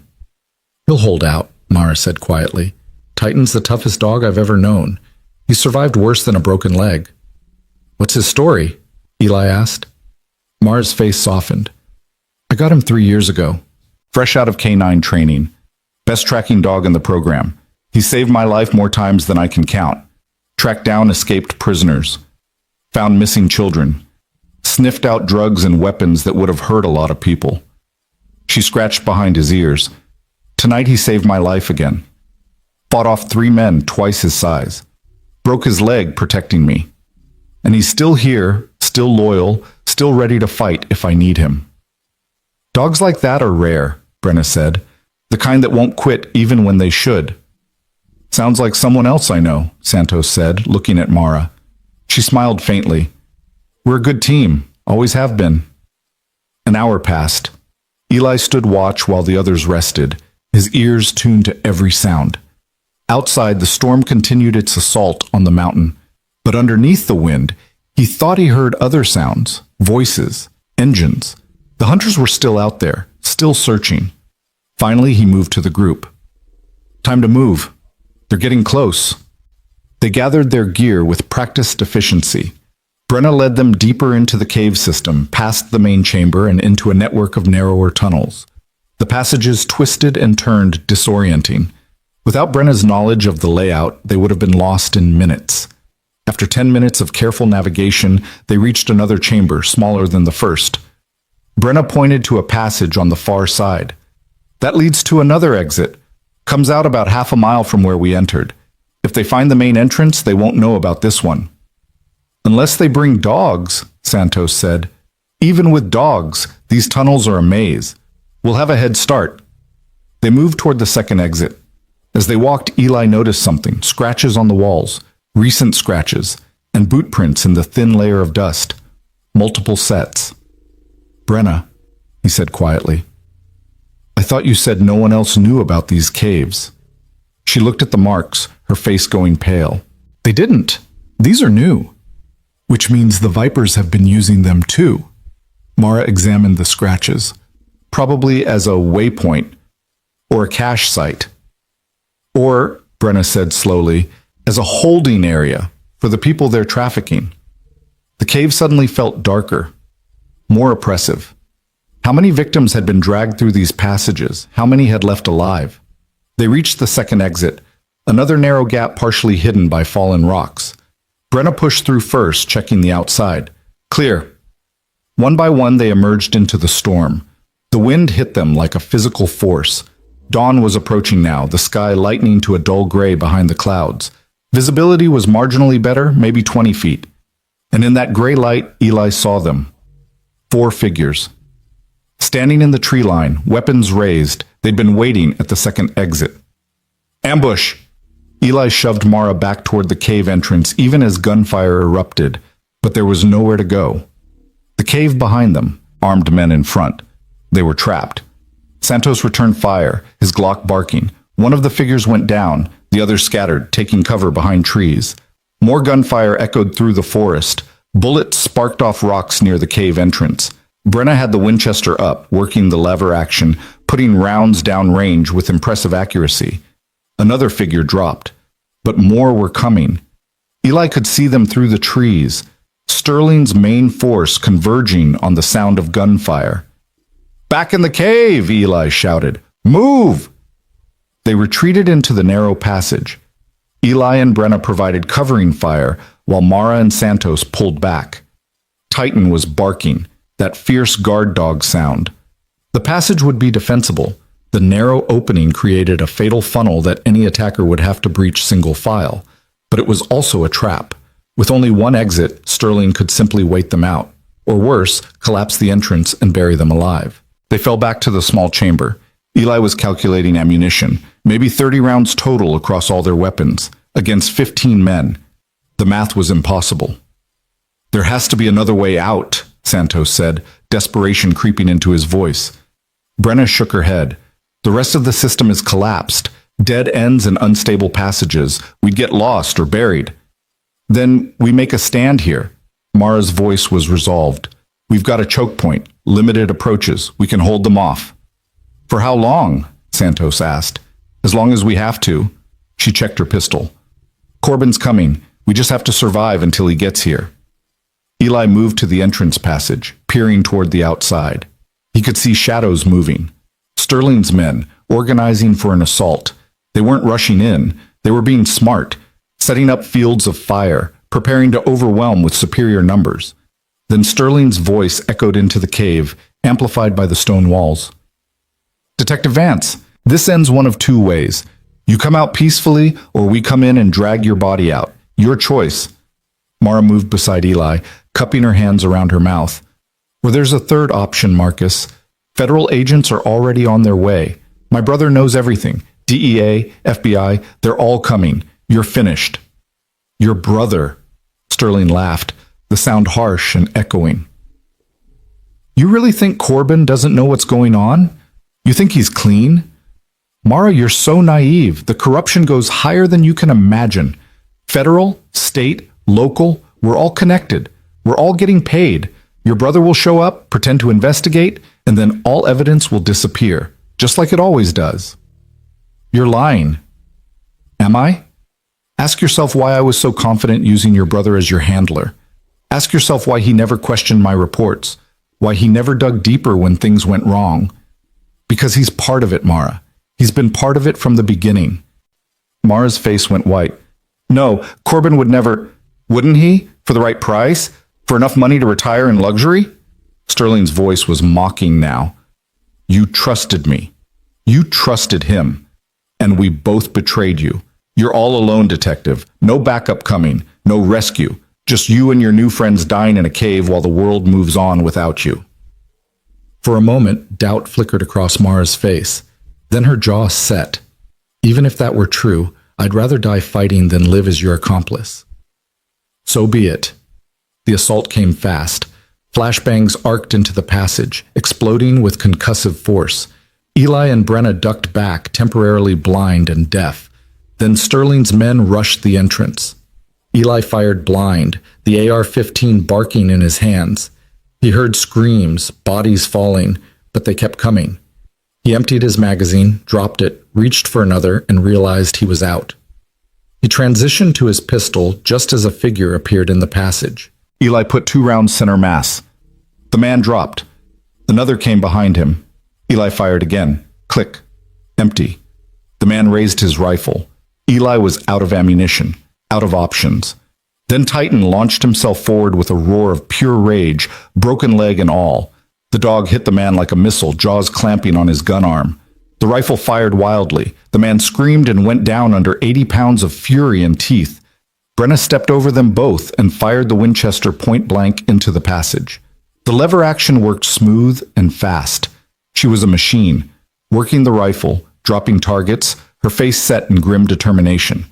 But they were being overwhelmed. Too many attackers, not enough ammunition. Santos was down to his last magazine. Mara was firing single-aimed shots, making every round count. But it wasn't enough. The tide was turning against them. Eli grabbed the fallen rifle from the man Titan had taken down. Full magazine. He brought it up just as 3 more figures charged the passage. Then the world exploded. Not an explosion, thunder, gunfire. But not from inside the cave. From outside. Behind Sterling's men. Heavy caliber. Automatic weapons. The assault on the cave stopped abruptly. Sterling's men turned to face this new threat. Through the passage, Eli could see chaos. Muzzle flashes in the pre-dawn light. Men falling. Orders being shouted. Then a voice boomed through a megaphone. "This is the DEA! Weapons down! Hands up! You're surrounded!" Corbin. He'd made it. Somehow, impossibly, he'd made it through the storm in under 4 hours. Sterling's men tried to fight, tried to shoot their way out, but they were caught between the federal agents outside and the desperate survivors in the cave. The firefight lasted less than a minute. Then silence. Eli moved carefully to the entrance, rifle ready. Outside, dawn light revealed the scene. Federal agents in tactical gear were securing prisoners. Black SUVs with DEA markings were parked in the clearing, and standing in the center of it all was a man who looked remarkably like Mara. Same dark hair, same sharp eyes, same determined jaw. Corbin Vance saw Eli emerge and raised a hand. "Friendly! Hold fire!" Eli lowered his weapon. Behind him, Mara stumbled out of the cave, tears streaming down her face. "Corbin?"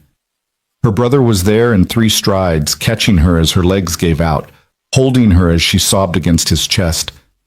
"I got you, sis. I got you. You're safe now. You came."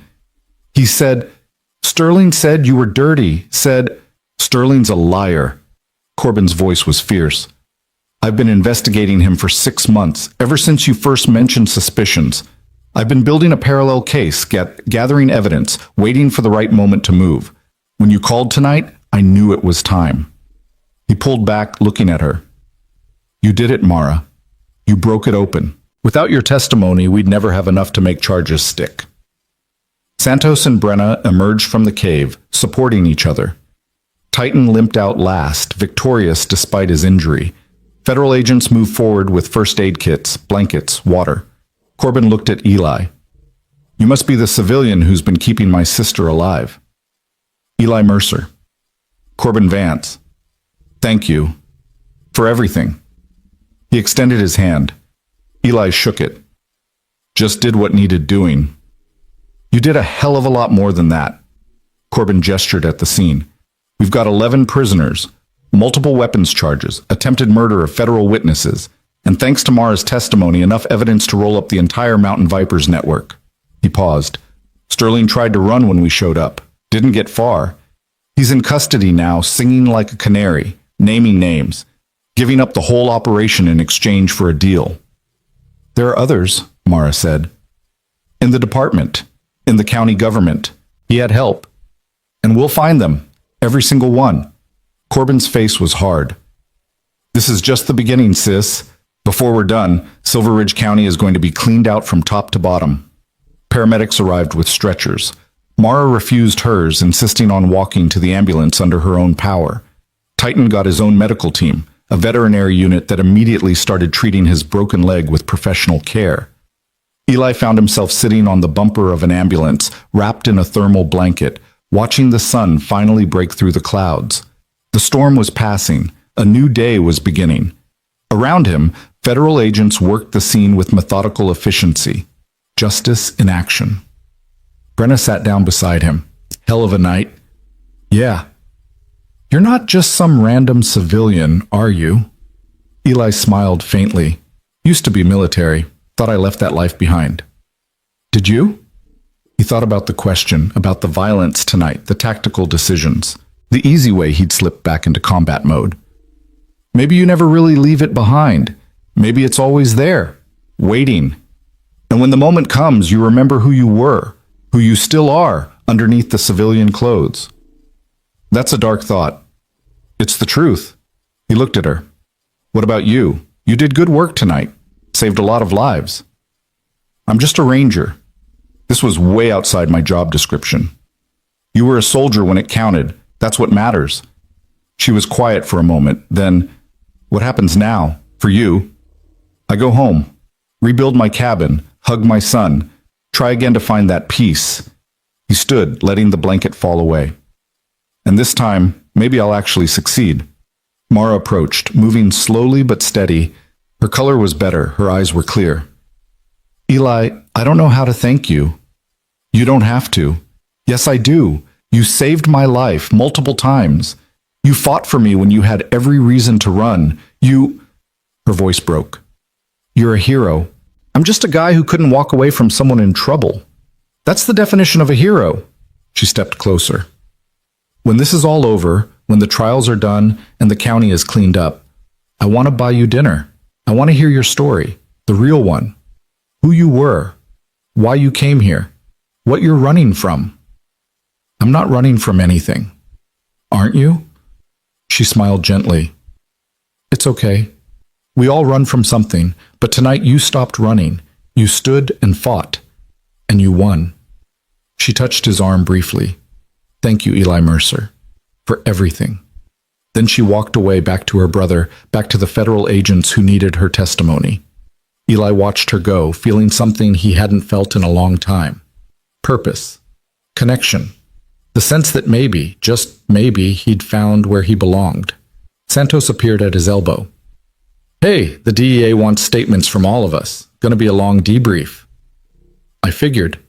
Eli looked at the young deputy. You did good out there, Raphael. Stayed cool under fire, protected your detective. That's solid police work. Santos flushed. I was terrified the whole time. Being brave doesn't mean you're not scared. It means you do what needs doing despite being scared. Eli clapped him on the shoulder. You're going to be a hell of a cop, the kind this county needs. If there's still a county sheriff's department after all this. There will be. Clean now. Better. Because of what you and Mara did tonight. The sun climbed higher, burning away the last of the storm clouds. Federal agents continued their work. Prisoners were loaded into vehicles. Evidence was collected. The machinery of justice ground forward. And somewhere in all of it, Eli Mercer stood watching. A warrior who'd found his war one more time. Who'd stood between evil and innocence and refused to yield. The storm had passed. The battle was won. But Eli knew, deep in his bones, that this wasn't over. Sterling was talking, yes. But men like him never gave up all their secrets. There were still shadows in Silver Ridge County. Still corruption to root out. Still innocent people who needed protecting. And maybe that was okay. Maybe that's what he'd been looking for all along. Not peace, but purpose. A reason to keep fighting. A cause worth the cost. He looked toward the horizon, where his cabin had stood. Where his son waited in town, safe and unaware of the night his father had just survived. He'd rebuild, create a new home. And this time he'd build it stronger, ready for whatever darkness came next. Because Eli Mercer understood now what he'd been trying to forget. You don't escape war by running from it. You escape it by winning it, by standing your ground and refusing to let evil win. The quiet place he'd been searching for wasn't a location. It was a choice. The choice to fight when fighting mattered. The choice to protect when protection was needed. The choice to be the kind of man who doesn't walk away when someone's dying in the snow. He'd found that place tonight. Not in the calm, but in the storm. Not in safety, but in sacrifice. And somehow, impossibly, he felt more at peace than he had in years. The awakening wasn't Mara's. It was his, coming back to life, coming back to purpose, coming home to who he really was. And as the sun rose over Silver Ridge County, burning away the darkness, Eli Mercer smiled and walked toward the federal agents who needed his statement. The war wasn't over, but he was ready for it now, ready to stand, ready to fight, ready to protect the quiet places where good people tried to live good lives. Because that's what warriors did. They stood at the wall between civilization and chaos. And they held the line, no matter what it cost them. The federal command post had been set up in the Silver Ridge County Community Center, a sprawling brick building that now buzzed with the controlled chaos of a major investigation. Eli sat in a folding chair nursing his third cup of bad coffee, watching agents move between workstations like a well-choreographed dance. He'd given his statement twice already. They'd asked him to wait. So he waited. Across the room, Mara was deep in conversation with her brother and two other agents, pointing at maps spread across a table. She'd been going non-stop for 6 hours, running on adrenaline and determination. Every few minutes, her hand would drift down to where Titan should have been. Then she'd remember he was at the emergency veterinary clinic getting proper treatment for his leg. Santos appeared beside Eli with 2 sandwiches wrapped in plastic. "They're feeding us now, basic provisions for witnesses." He handed one to Eli. "Turkey or ham?" I grabbed turkey for both of us because the ham looks suspicious. "Appreciate it." Eli unwrapped the sandwich. His body was reminding him he hadn't eaten anything substantial in almost 24 hours. The energy bars in the cave didn't count. "How long do you think they'll keep us?" Santos asked, settling into the chair beside him. "Until they're satisfied they've got every detail. Could be hours, could be days." Eli took a bite. The sandwich was dry but edible. "Get comfortable." "I can't believe it's really over. Sterling in custody. The Vipers network compromised. We actually won." "Did we?" Eli's voice was quiet. "Sterling's talking, yeah, but he's talking to save his own skin. Men like him always hold back the most important cards, and we still don't know how deep this goes."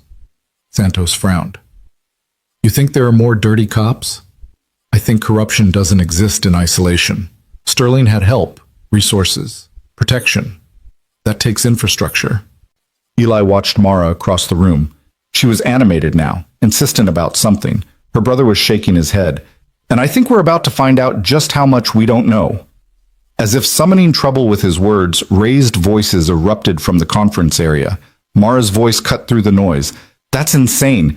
You can't seriously be considering his deal." Corbin's response was calm but firm.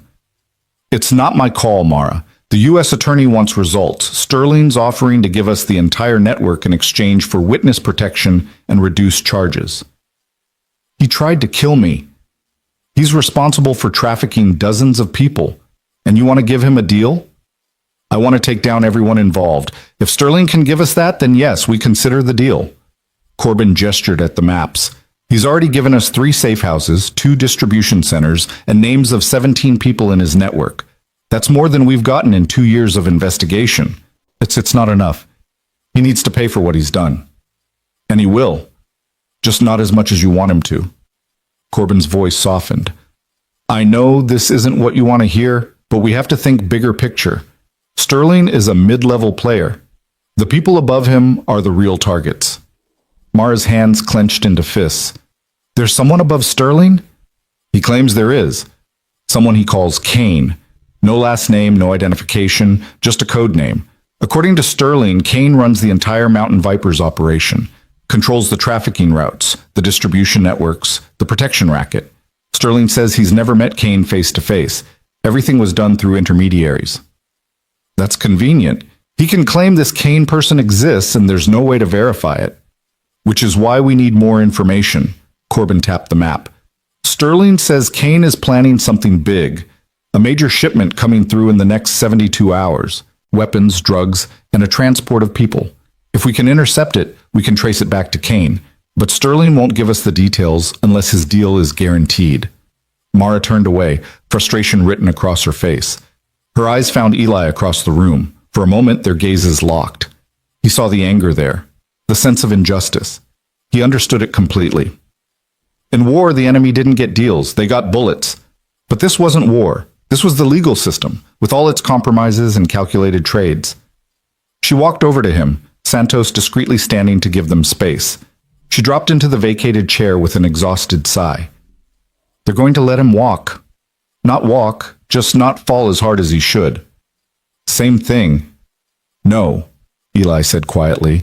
Walking means he gets away clean. This means he gets branded a traitor, loses everything he had, and spends the rest of his life looking over his shoulder wondering if the people he betrayed will come for revenge. That's its own kind of prison. It's not justice. Justice and the law aren't always the same thing. You know that better than I do. Mara rubbed her face. I know. I wanted him to pay, really pay, for every person he hurt, every life he destroyed, every time he looked me in the eye and lied. He will pay. Maybe not in the way you want, but the universe has a way of balancing scales. Eli set down his sandwich. Question is, do you believe this Kane person exists? Sterling's not smart enough to run an operation this size alone.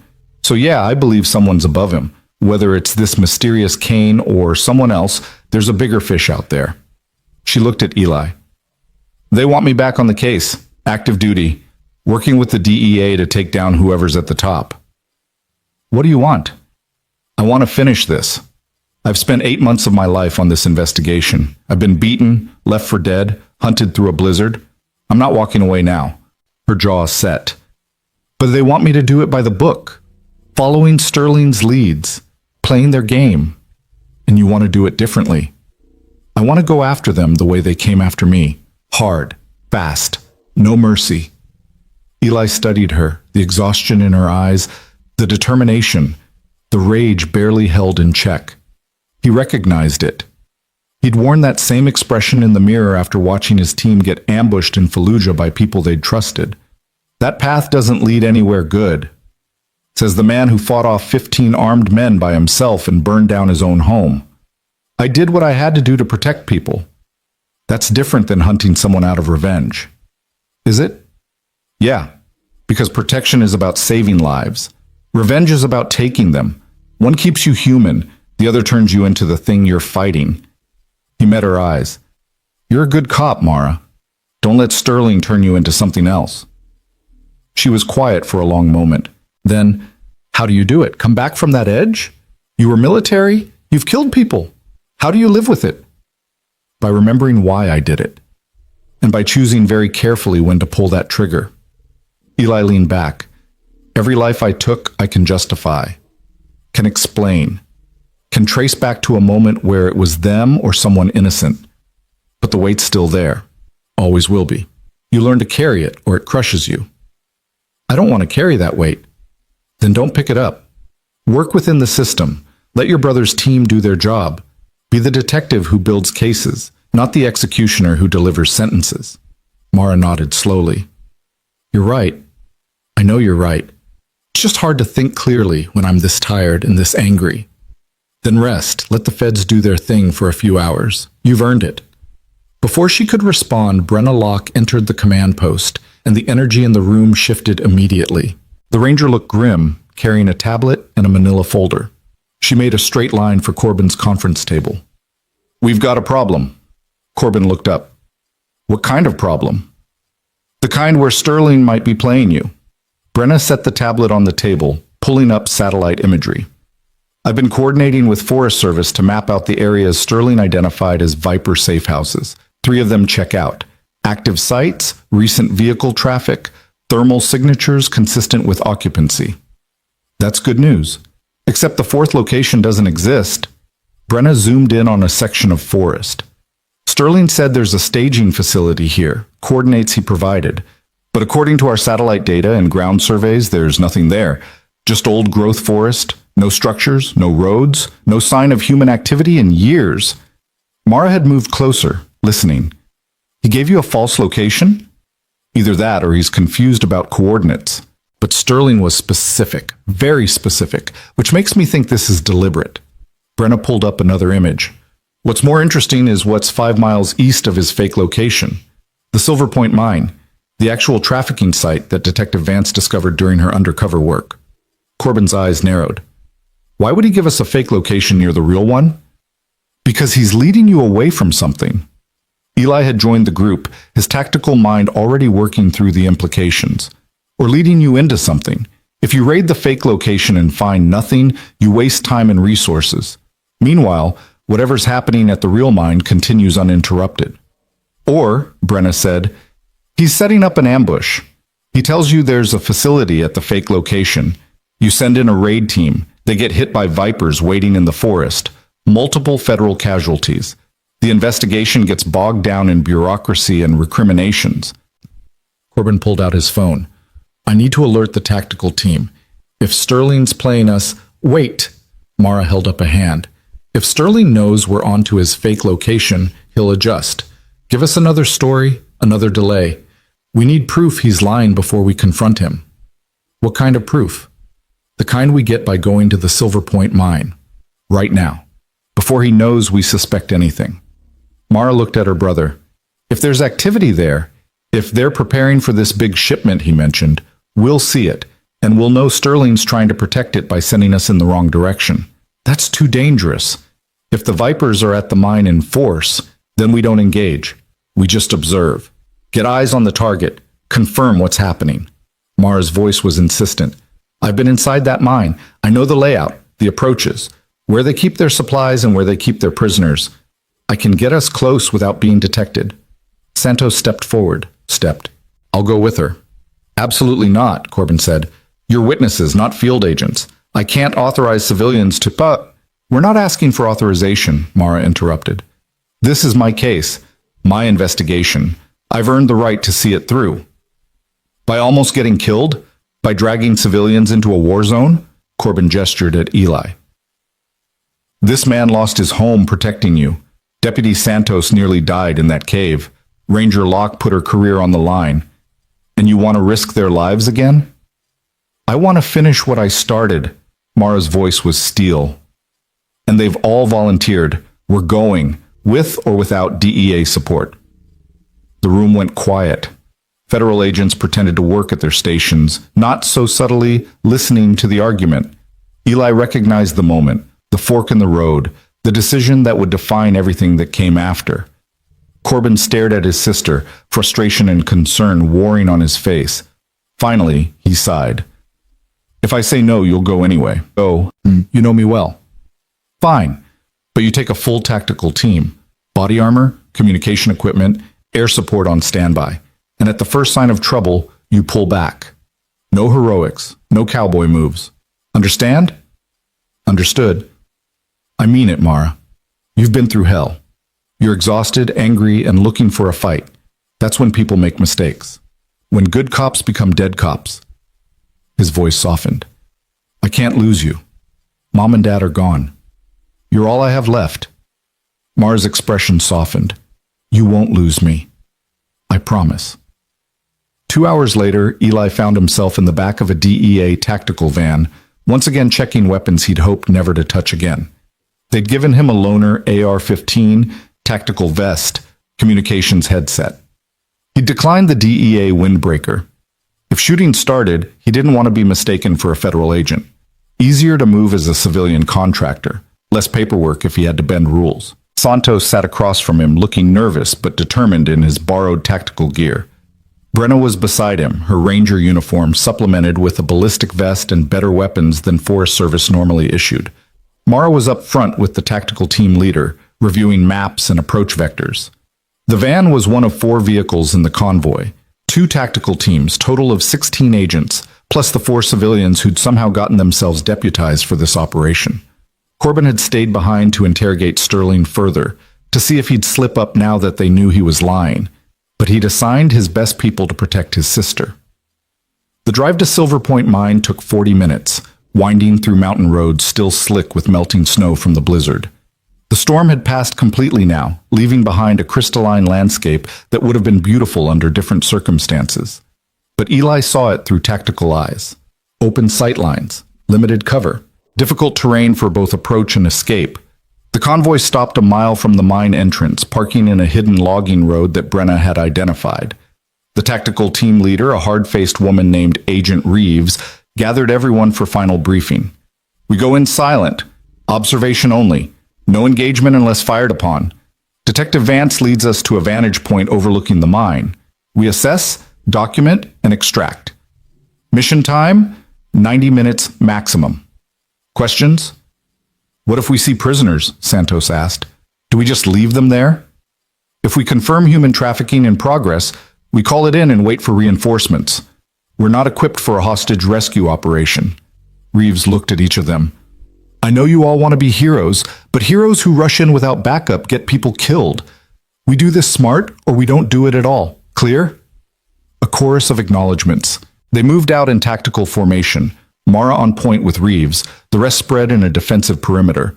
The forest was quiet. The only sound their careful footsteps and the occasional whisper of wind through the trees. Eli moved near the rear, his eyes constantly scanning. Something felt wrong. Not immediate danger, but something off. The forest was too quiet. No birds, no small animals. As if the wildlife knew to stay away from this area. After 20 minutes of careful hiking, Mara held up a fist. Everyone froze. She pointed ahead through the trees. Eli moved forward carefully to see what she'd spotted. The Silver Point Mine entrance was a gaping black mouth in the mountainside, surrounded by rotting timber supports and rusted equipment. But what caught his attention wasn't the mine itself. It was the activity around it. Trucks. 6 of them. Heavy duty. Parked in a clearing that had been widened recently, fresh-cut tree stumps still visible. Men moving between the vehicles and the mine entrance. Armed men. At least a dozen visible, probably more inside. "Well," Brenna whispered, "Sterling definitely lied about there being no activity here." Agent Reeves was on her radio, speaking in hushed tones to the command post. "Confirmed. Multiple hostiles, armed presence. Looks like they're loading vehicles." Eli pulled out a compact spotting scope and focused on the clearing. The men were dressed in a mix of tactical gear and biker leathers. Mountain Viper's insignia visible on some of the jackets. They were working with military efficiency, loading crates from inside the mine into the truck beds. Weapons crates, he realized. And something else. Plastic-wrapped packages. Drugs. "There," Mara breathed beside him. "That's the shipment Sterling mentioned. They're moving it out." "We need to see what else is in that mine," Reeves said. "If there are prisoners, we need confirmation before we can get authorization for a raid." "I can get closer." Mara started forward. Eli caught her arm. "Too risky. They've got sentries posted." "I've infiltrated this place before. I know how to move without being seen. Before they didn't know you were a cop. Before you weren't exhausted and recovering from hypothermia. Before I had backup." She met his eyes. "Come with me. You move like a ghost. Between the two of us, we can get to that mine entrance, see what's inside, and get out without being detected." "Mara, no," Reeves said. "We stick to the plan." The plan was observation. That's what we're doing. Just closer observation. If you get caught, then you have authorization for a tactical response, but we won't get caught. Mara looked at Eli. "Will we?" He should say no, should tell her this was exactly the kind of reckless decision-making that got people killed, should remind her that she'd promised her brother no heroics, but he was already checking his weapon and preparing to move, because she was right. They needed confirmation, and if anyone could ghost through enemy territory, it was a former SEAL and a detective who'd spent 8 months infiltrating a criminal organization. "We go silent," he said quietly. "No radios. If something goes wrong, you run back here and I'll cover your extraction. No arguments." "No arguments," she agreed. Agent Reeves looked like she wanted to object further, but Mara was already moving. Eli followed, shaking his head at his own questionable judgment. 2 days ago, he'd been a peaceful single dad trying to live a quiet life. Now he was sneaking through hostile territory with a cop who had a death wish. They moved through the forest like shadows, using every bit of cover, every depression in the terrain. Eli led, Mara matching his movements with impressive skill. She'd had good training, or good instincts, probably both. They reached the perimeter of the clearing. From here, Eli could see the mine entrance clearly. 2 guards stationed outside, smoking and talking, their weapons slung casually, not expecting trouble, overconfident. Mara pointed to a rocky outcropping that would give them a view into the mine without crossing the clearing. They skirted the edge of the trees, moving slowly, freezing whenever a guard turned their direction. It took 15 minutes to cover 50 yards. But they made it. The outcropping gave them a perfect angle into the mine entrance. Eli pulled out the spotting scope again and focused on the interior. What he saw made his blood run cold. The mine tunnel had been expanded and reinforced with modern supports. Lights had been strung along the ceiling, illuminating a workspace that extended far back into the mountain. He could see pallets of supplies, work tables covered with chemistry equipment, a drug lab, sophisticated and large scale, and deeper in the mine, barely visible in the shadows, he saw the cages. Chain link enclosures, makeshift cells, and inside them, people, women mostly, a few children, sitting on the bare ground looking hollow-eyed and defeated, prisoners waiting to be transported to whoever had bought them. Beside him, Mara made a small sound of anguish. God, there are so many! At least 20 that I can see. Eli was counting, memorizing faces, looking for security weaknesses. They're keeping them in the back section, away from the lab, probably to prevent contamination or escape attempts. We have to get them out. Not we, the tactical team. Once they have this intel, by the time they mobilize a rescue operation, these trucks will be gone. The prisoners will be gone, scattered across 6 states to buyers we'll never find. Mara's voice was urgent. This is our chance, our only chance. We're 2 people against at least 15 armed men. We're 2 people who've already survived worse odds. She looked at him. You said you came home to protect people. Well, there are people right there who need protecting. Are you going to walk away? That's not fair. It's not about fair. It's about right. Eli closed his eyes, every tactical instinct screaming at him that this was a mistake. Then he opened them and made his decision. We don't go in, but we don't leave either. We stay here. We watch. And the moment they try to move those prisoners, we call in the tactical team and provide covering fire until they arrive. That could be hours. Then we wait hours. He met her gaze. I won't let them disappear into the night, but I also won't throw our lives away on a suicide charge. We're witnesses, intelligence assets. We do more good staying alive and coordinating the response than dying in a heroic last stand. Agreed? Mara struggled with it. He could see the war in her eyes, the desire to act versus the wisdom to wait. Finally, she nodded. Agreed. They settled into position, hidden in the rocks, watching the mine. Eli used hand signals to communicate with the tactical team behind them, updating them on prisoner count and guard positions. Reeves signaled back acknowledgement and that reinforcements were being called in. Time crawled. An hour passed. The Vipers continued loading trucks, crates of weapons, packages of drugs. They were being methodical, checking manifests, clearly preparing for a major transport. Then a new vehicle arrived. A black SUV, expensive, out of place among the trucks. It parked near the mine entrance and a figure emerged, tall, well-dressed, moving with authority. The Viper soldiers immediately straightened, showing deference. That's someone important, Mara whispered. Eli adjusted the scope, trying to get a clear look at the man's face, but he was wearing sunglasses despite the overcast sky, and a hat pulled low. Deliberate anonymity. The man spoke briefly with one of the soldiers, then gestured toward the mine. Together they walked inside, disappearing into the lit tunnel. Could that be Kane? Mara asked. Could be, or could be another mid-level player. Eli kept the scope trained on the mine entrance. Either way, if we can identify him, it's another piece of the puzzle. They waited. 10 minutes. 15.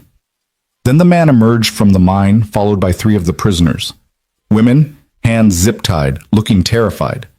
The man inspected them like livestock, checking their faces, their build, making selections. Eli felt rage building in his chest, cold, controlled, the kind of anger that didn't explode. It calculated. It waited. It remembered. The man nodded, satisfied with his selections. He spoke to one of the soldiers, gesturing at the prisoners. Money changed hands, an envelope, thick with cash. Then the man returned to his SUV, got in, and drove away. The 3 selected prisoners were loaded into one of the trucks. The others remained in the mine. They're selling them, Mara said, her voice shaking with fury. Right there, in the open, like it's a normal business transaction. Document everything. Faces, license plates, times. We'll need it for prosecution. Eli was already committed now.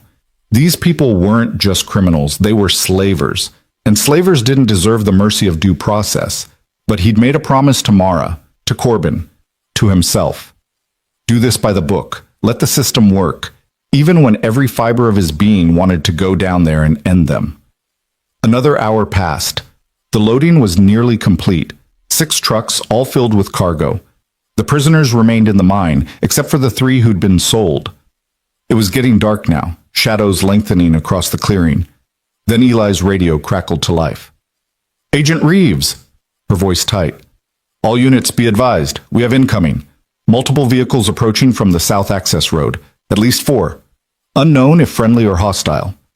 Eli swept the scope toward the road. Sure enough, headlights were visible through the trees. Big vehicles, moving fast. The Vipers in the clearing noticed too. Suddenly alert, weapons coming up, defensive positions being taken. They'd been expecting these vehicles, but something was wrong. The approach was too aggressive, too fast. The vehicles burst into the clearing with a roar of engines. Pickup trucks, mounted machine guns in the beds, and the men manning those guns weren't Vipers. They were wearing sheriff's department uniforms. No, Mara breathed. No, that's not possible. But it was happening. The trucks formed a perimeter around the Viper vehicles. Deputies emerged, weapons drawn, but they weren't arresting anyone. They were coordinating with them. And leading them was a figure Eli recognized from the briefing photos, Lieutenant Marcus Sterling. How is he here? Santos's voice came through the radio. He's supposed to be in federal custody. They let him go, Mara said, understanding dawning on her face. The deal. They gave him his deal and released him pending testimony, and the first thing he did was come here. Why? Reeves asked. What's he doing? Eli watched through the scope as Sterling approached the mine entrance, shouting something to the Vipers inside.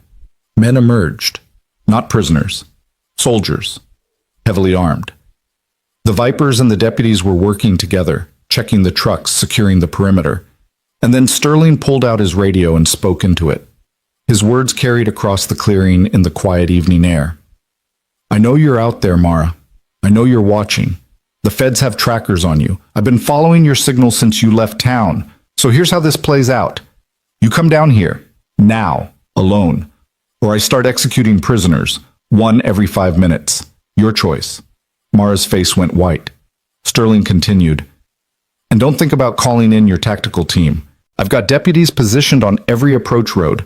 The moment your federal friends try to move, we'll know. And everyone in this mine dies.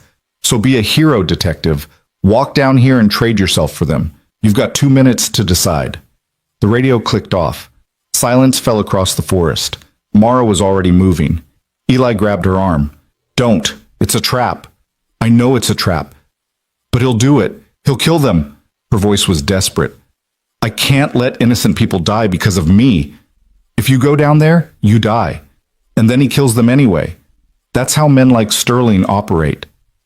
Then what do I do? Tears were streaming down her face now. Tell me, Eli, what's the right choice here?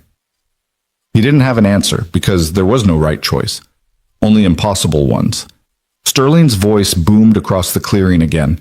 2 minutes are up, Mara. Last chance. Come out or watch people die because you're a coward. A gunshot rang out, sharp, final.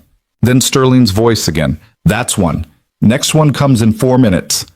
Mara tore free from Eli's grip and stood, raising her hands. I'm coming. Don't shoot. I'm coming down. Mara, no! Reeves was on the radio. Stand down! That's an order! But Mara was already moving down the slope toward the clearing, hands raised, walking toward Sterling in certain death. And Eli Mercer, warrior who'd sworn to protect, had exactly 4 minutes to figure out how to save her. Eli's mind shifted into combat mode the instant Mara stepped into the clearing. 4 minutes. That's all he had. 4 minutes to turn an impossible situation into a survivable one. His fingers moved across his radio, switching to the tactical frequency. Reeves, I need a diversion, something big, something that pulls their attention away from the mine entrance. Negative, we're not authorized to engage. Backup is 20 minutes out. In 20 minutes, Mara and those prisoners are dead. Eli was already moving, circling around the clearing, using the darkening sky as cover.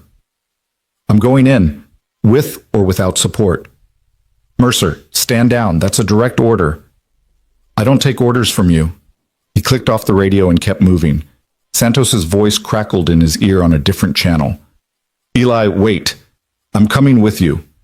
Stay with the tactical team. Someone needs to coordinate when things go sideways. When? Not if? Never if, always when. Eli reached a position 40 yards from the mine entrance, hidden behind a rusted mining cart. From here, he could see Mara walking slowly toward Sterling, hands still raised. The corrupt lieutenant was smiling, his weapon trained on her. Around him, a dozen men, deputies and vipers alike, had formed a semicircle, all armed, all watching. That's far enough, Sterling called out when Mara was 20 feet away. On your knees, hands behind your head. Mara complied, dropping to her knees in the dirt. Her face was calm, but Eli could see the tension in her shoulders. She was buying time, trusting that somehow someone would find a way to save her. Eli intended to be that someone. He scanned the clearing, cataloging positions. 2 men guarding the mine entrance where the prisoners were held. 4 more near the trucks. The rest in that semicircle around Mara and Sterling. Overlapping fields of fire. No clear approach. Any direct assault would be suicide. So he wouldn't be direct. Sterling walked toward Mara, his gun never wavering. I have to hand it to you, Detective. You're predictable. I knew you couldn't resist trying to save people. That misguided hero complex of yours. He circled her slowly. 8 months you spent pretending to be one of us. 8 months of lies. Did you really think you could bring us down? The Mountain Vipers have been operating for 15 years. We have politicians, judges, law enforcement at every level. You're one cop, one insignificant detective who got too curious. If I'm so insignificant, why are you here? Mara's voice was steady. Why not just let your men handle me? Because you've become expensive, Detective. You've cost me my career, my reputation, my comfortable life. Sterling stopped in front of her. The DEA offered me a deal, yes. Witness protection, a new identity, a chance to disappear, but I don't want to disappear. I want my life back. And the only way to get it is to deliver you and your evidence to Kane. He's willing to pay handsomely for both. Kane? Mara looked up at him. I don't suppose you're going to tell me who he really is. Sterling laughed. Even if I wanted to, I couldn't. I've never seen his face, never heard his real name. That's how he operates. Complete anonymity, complete protection. He could be anyone. Your grocer, your neighbor, the mayor, even your precious brother for all you know. Corbin would never... Wouldn't he? You trusted me. How'd that work out? Sterling raised his radio.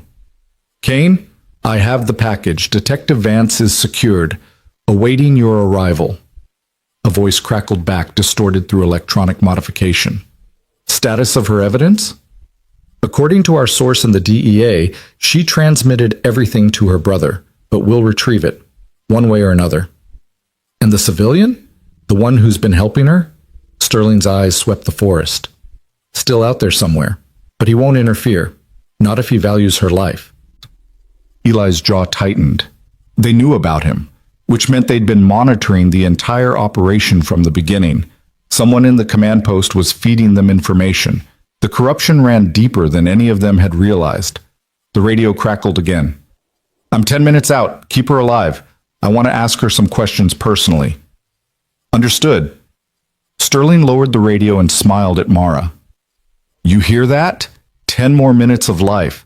I suggest you make peace with whatever God you believe in. While Sterling was distracted with his radio, Eli noticed movement at the mine entrance. One of the guards had stepped inside, leaving only one watching the prisoners. A mistake. A small one. But in Eli's experience, small mistakes could be exploited into large opportunities. He keyed his radio to Santos. I need that diversion now, something that draws everyone away from the mine entrance. What kind of something? I don't care. Make it loud, make it urgent. Make it happen in 30 seconds. A pause. Then, copy that? Eli counted down. 20 seconds, 15. He moved closer to the mine entrance, staying low, using every bit of cover. 10 seconds. 5. Then the forest exploded with sound. Not an actual explosion. Better. The tactical team had opened fire on the trucks at the far end of the clearing, not at people, but at the vehicles themselves. Tires exploding, windows shattering, the crash of bullets on metal. Everyone in the clearing spun toward the sound, weapons coming up. Sterling was shouting orders. His men were returning fire toward the forest, suppressing the threat. The single guard at the mine entrance took 3 steps away from his post, trying to see what was happening. That's when Eli moved. He covered the distance in seconds, coming up behind the guard and putting him down with a chokehold. The man struggled for maybe 5 seconds before going limp. Eli lowered him quietly, took his weapon and slipped into the mine. The interior was exactly as he'd seen through the scope. Long tunnel, well lit, extending back into the mountain. The drug lab was to his left, abandoned now as the chemists had probably fled when the shooting started. The cages were straight ahead, deeper in. He moved quickly, his weapon up, clearing corners by instinct. The tunnel opened into a larger chamber, and there they were. 23 people in chain-link cages, women, children, a few men, all looking at him with terrified eyes. I'm here to help, Eli said quietly, keeping his voice calm despite the gunfire echoing from outside. Federal agents are coming, but I need to get you out now. A woman stepped forward, maybe 30, with hard eyes that had seen too much. Who are you? Someone who doesn't like slavers. Eli examined the cage locks. Heavy padlocks, industrial grade. He could shoot them off, but the noise would bring guards running. He needed another way. The woman pointed to a desk near the lab area. Keys are over there. They keep them close in case they need to move us quickly. Eli ran to the desk, rifling through drawers. Found them. A ring of keys labeled with cage numbers. He ran back and started unlocking cages. When I open these, you run, straight out of the mine, into the forest, away from the clearing. Don't stop. Don't look back. Federal agents are positioned in the trees. They'll protect you. What about you? The woman asked. I'll be right behind you. A lie, but a necessary one. He planned to be between them and anyone who tried to stop their escape. The cages opened one by one. The prisoners emerged, hesitant at first, then with growing urgency as they realized this was real. This was their chance. Eli moved them toward the mine entrance, keeping himself between them and any potential threats. Outside, the firefight was intensifying. He could hear Sterling screaming orders, could hear the tactical team laying down suppressing fire, but he could also hear engines starting. The Vipers were trying to evacuate with their cargo. Go, Eli told the prisoners. Now, run. They ran, streaming out of the mine like water breaking through a dam. 23 people who'd been property minutes ago, now sprinting for freedom. Eli covered their escape, his rifle trained on the clearing, ready to drop anyone who tried to stop them. Sterling saw them. His face went purple with rage. Stop them! Don't let them escape! Several deputies turned, bringing their weapons to bear on the fleeing prisoners. Eli didn't hesitate. He fired 3 rounds, carefully placed shots that kicked up dirt at the deputies' feet. Warning shots. Next ones go higher, he shouted. Drop your weapons or die. The deputies dove for cover instead, choosing survival over obedience. Smart men. But not everyone was smart. 2 Viper soldiers opened fire on the prisoners. Eli saw a woman go down clutching her leg, saw a child stumble and fall. His next shots weren't warnings. 2 precise pulls of the trigger. 2 men dropped and didn't get up. The prisoners kept running, some of them helping the wounded. They reached the tree line where the tactical team was positioned. Eli could hear Reeves shouting orders, agents moving forward to secure the rescued hostages. Sterling had Mara by the arm now, using her as a shield. "Mercer, I know you're in that mine. Come out or she dies." Eli stepped into the entrance, his rifle trained on Sterling. 40 yards of open ground between them. An impossible shot with a human shield. But he'd made impossible shots before. "Let her go, Sterling. It's over. The prisoners are free. Your trucks are disabled. Federal backup is 2 minutes out. You've got nowhere to run." "I've got her. That's all the leverage I need." Sterling pressed his pistol against Mara's temple. "Drop your weapon or I paint the ground with her brains." "You kill her, I kill you. Then your men kill me. Everyone dies. Is that really what you want?" "What I want is to leave here alive and rich, and Detective Vance is my ticket to both." Sterling started backing toward one of the trucks, dragging Mara with him. "Nobody follows us. Nobody takes a shot, or she dies. Understand?" Eli's finger rested on the trigger. He had the shot. Maybe. Sterling's head was partially exposed, a risky shot, a shot that could hit Mara if he was off by even an inch. In the desert, with his spotter, with his M40 sniper rifle, he'd have taken it without hesitation. But here, with a borrowed AR-15 and 40 yards of distance in failing light, the odds weren't good enough. He lowered his rifle slightly. "Okay, you win. Take the truck. Take her. Just don't hurt her." Sterling smiled, victorious. "That's more like it. Tell your federal friends to stand down. We're leaving. When we're clear, I'll let her go." Another lie. Eli knew it. Mara knew it. Sterling would kill her the moment he felt safe. But sometimes you had to let the enemy think they'd won. Sometimes the best strategy was to retreat and regroup. Sterling reached the truck, still using Mara as a shield. He shoved her into the passenger seat, then climbed in behind her, keeping his gun pressed against her ribs. The engine started.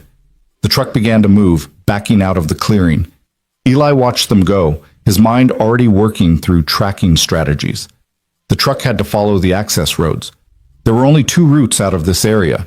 The tactical team could set up roadblocks, spike strips, containment. Then he heard the sound that changed everything. A bark. Fierce and familiar. And from the forest, a tan and black shape launched itself into the clearing with a speed that shouldn't have been possible for a dog with a broken leg. Titan. The shepherd had somehow escaped the vet clinic, had somehow tracked Mara's scent through miles of forest, had somehow arrived at the exact moment he was needed most. The dog hit the truck like a missile, leaping through the open driver's window and going straight for Sterling. The lieutenant screamed. The truck swerved. Mara grabbed the wheel, jerking it hard to the right. The truck smashed into a tree with a crunch of metal and breaking glass. Eli was running before the echo faded.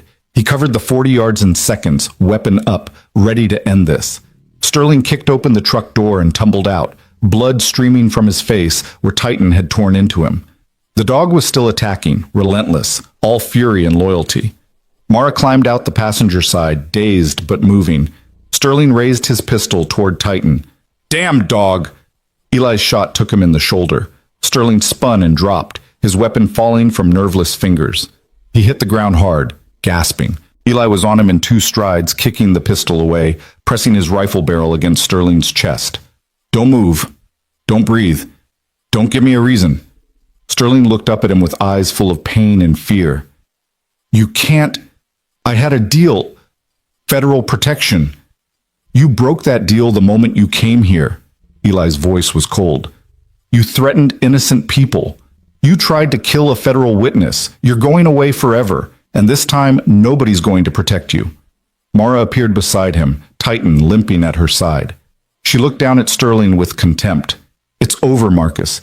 Tell me where Kane is. Give me something and maybe you don't spend the rest of your life in a supermax prison." Sterling laughed, bloody and bitter.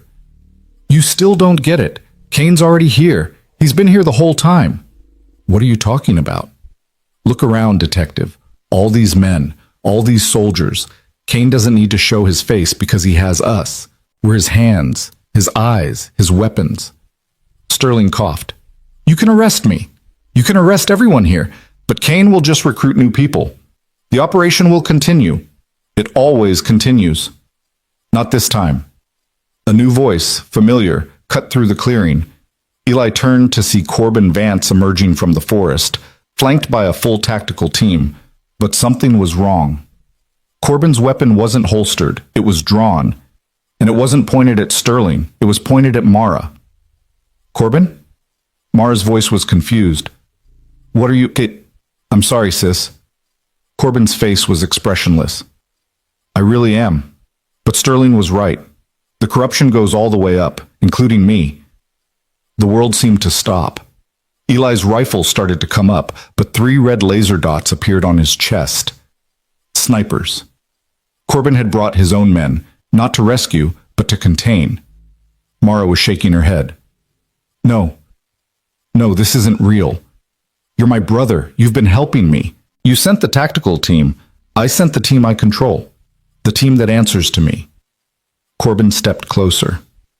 I've been running interference for the Mountain Vipers for 3 years, Mara. The DEA pays well, but Kane pays better.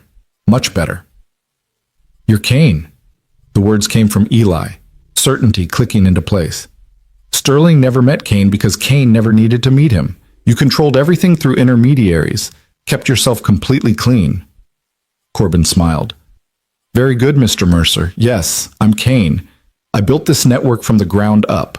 I provide protection at the federal level. I make investigations disappear. I identify threats and eliminate them before they become problems. He looked at his sister. You were supposed to be an asset, Mara. I brought you into the department, guided your career, positioned you perfectly. But you turned out to be too honest, too dedicated. You actually believed in justice. And when I started investigating the Vipers, you couldn't just make me disappear without raising suspicions. Mara's voice was hollow. So you let me keep digging, let me build my case, all while feeding my information to Sterling and the others. Exactly. You were useful as a way to identify anyone else in the department who might be investigating us. Everyone you talked to, everyone you trusted, I knew about immediately. Corbin's expression was almost sad. I kept hoping you'd just quit, transfer to another department, give up on this crusade. But you're stubborn.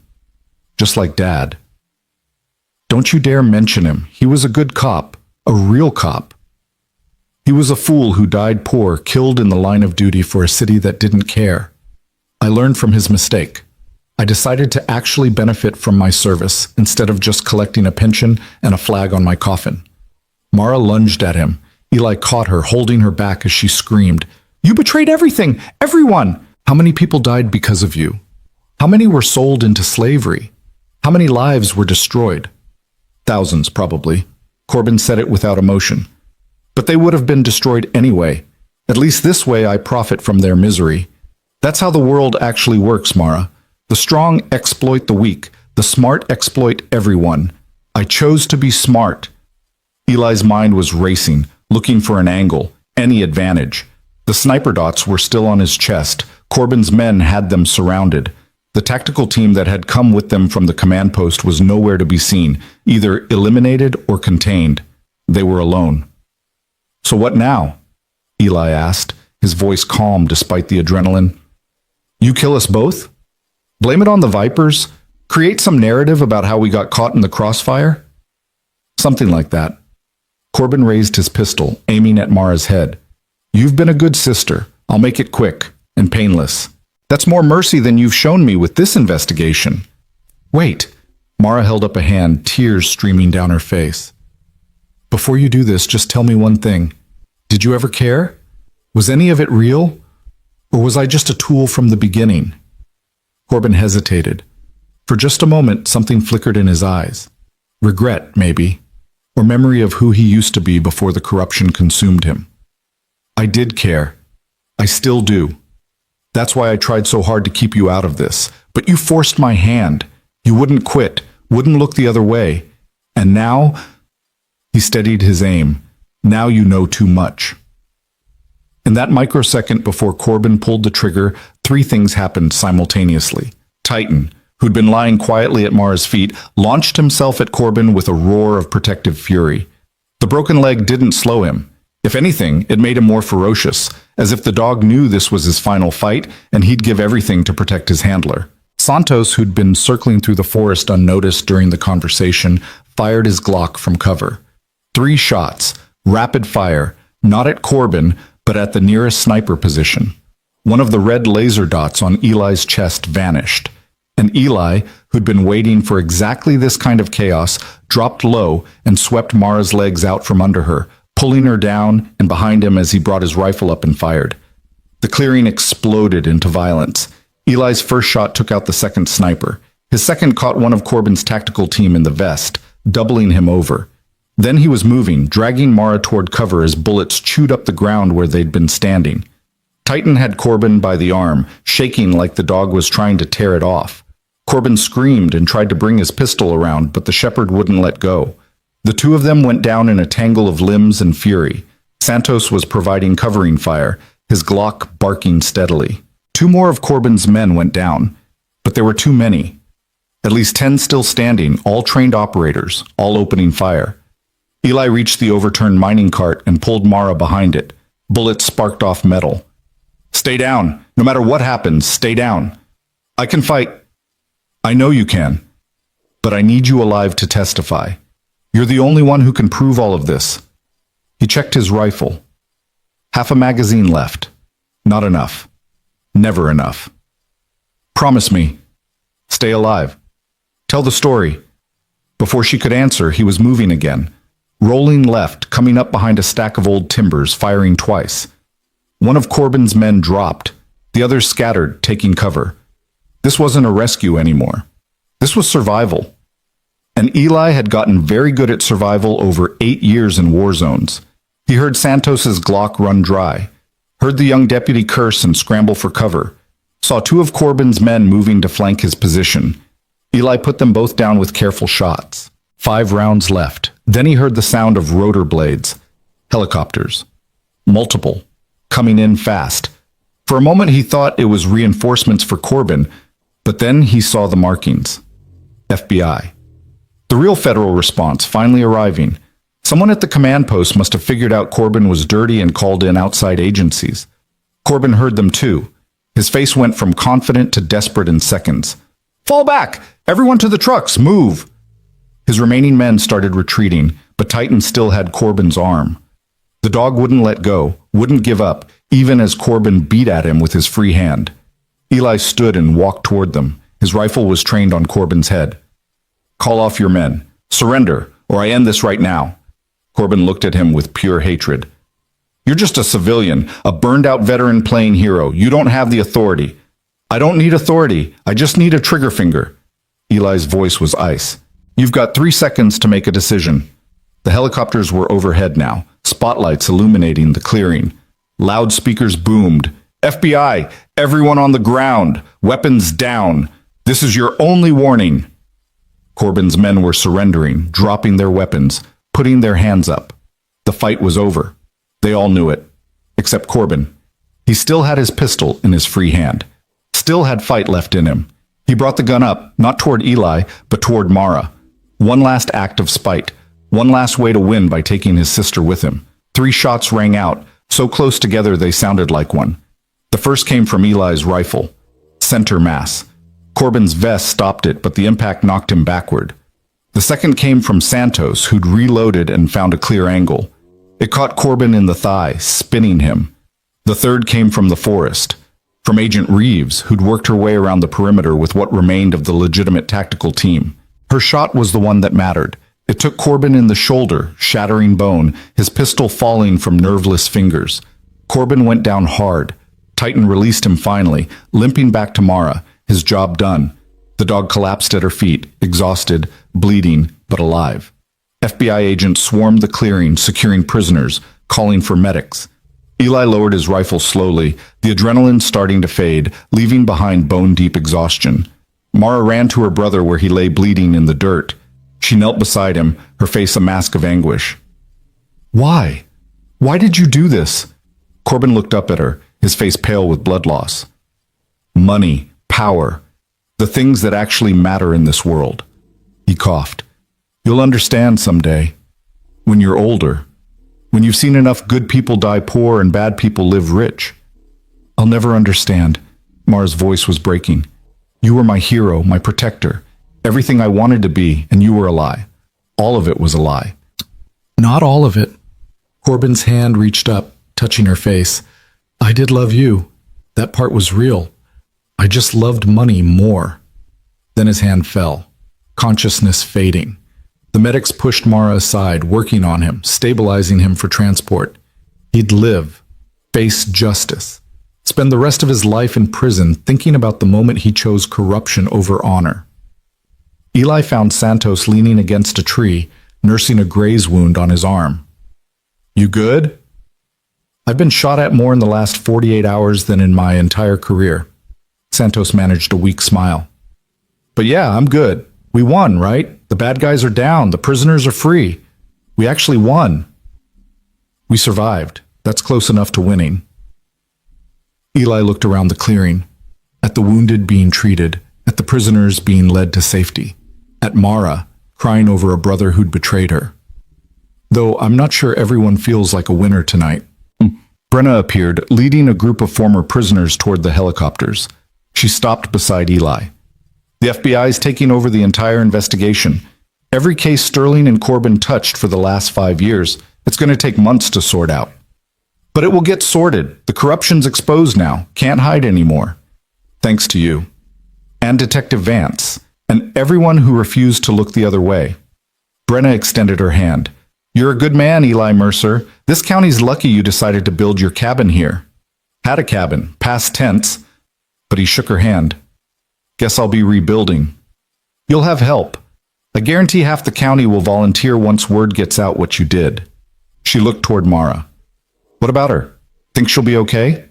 "Eventually, she's strong, stronger than she knows." Eli watched Mara stand and walk away from Corbin, her back straight, her shoulders set. She'll carry this wound forever, but she won't let it break her. That's not who she is. The FBI moved Corbin into a helicopter for medical transport. As it lifted off, Mara turned away, unable to watch her brother disappear into the night. She moved through the clearing like a ghost, checking on the rescued prisoners, speaking quietly with the agents, doing her job even though her world had just shattered. Sterling was loaded into an ambulance under guard, facing a lifetime of charges. The remaining Vipers and corrupt deputies were secured in transport vehicles. One by one, the pieces of the Mountain Vipers network were being dismantled. Santos appeared at Eli's side again. "The FBI wants statements from all of us. Gonna be another long night." "Seems to be a pattern lately." Eli looked at the young deputy. "You did good work, Raphael. Real good. You kept your head when everything went crazy. That takes courage." "I learned from the best." Santos nodded toward Mara. "She never quit, never gave up. Even when her own brother turned out to be the enemy. That's the kind of cop I want to be." "Then be that cop. This county needs people like you. People who won't compromise, won't look away, won't be bought." Eli clasped his shoulder. "The old guard is gone now. Corrupt ones are being arrested, good ones are stepping up. You've got a chance to help build something better. Don't waste it." "I won't, I promise." Hours later, after the statements were given and the scene was processed, Eli found himself sitting in the back of an ambulance getting his own wounds treated. Nothing serious, cuts and bruises. The paramedic said he was lucky. Eli didn't feel lucky. He felt tired, older than his years, ready for that peace he kept chasing. Mara sat down beside him, Titan's head in her lap. The dog was sedated, his broken leg reset properly this time, wrapped in a professional cast. But even unconscious, he wouldn't leave his handler's side. "They're saying he'll make a full recovery," Mara said quietly. "The vet says it's a miracle he could even walk on that leg, let alone fight. Said he must love me very much." Dogs understand loyalty better than people. They don't get confused by money or power or ambition. They just know who matters and they protect them, no matter the cost. "Sounds like someone else I know." She looked at him. "Thank you. For everything, for saving me in the snow, for fighting beside me, for not letting me quit when I wanted to, for—" Her voice broke. "For shooting my brother before he could shoot me. I'm sorry it came to that. I'm not. He made his choices.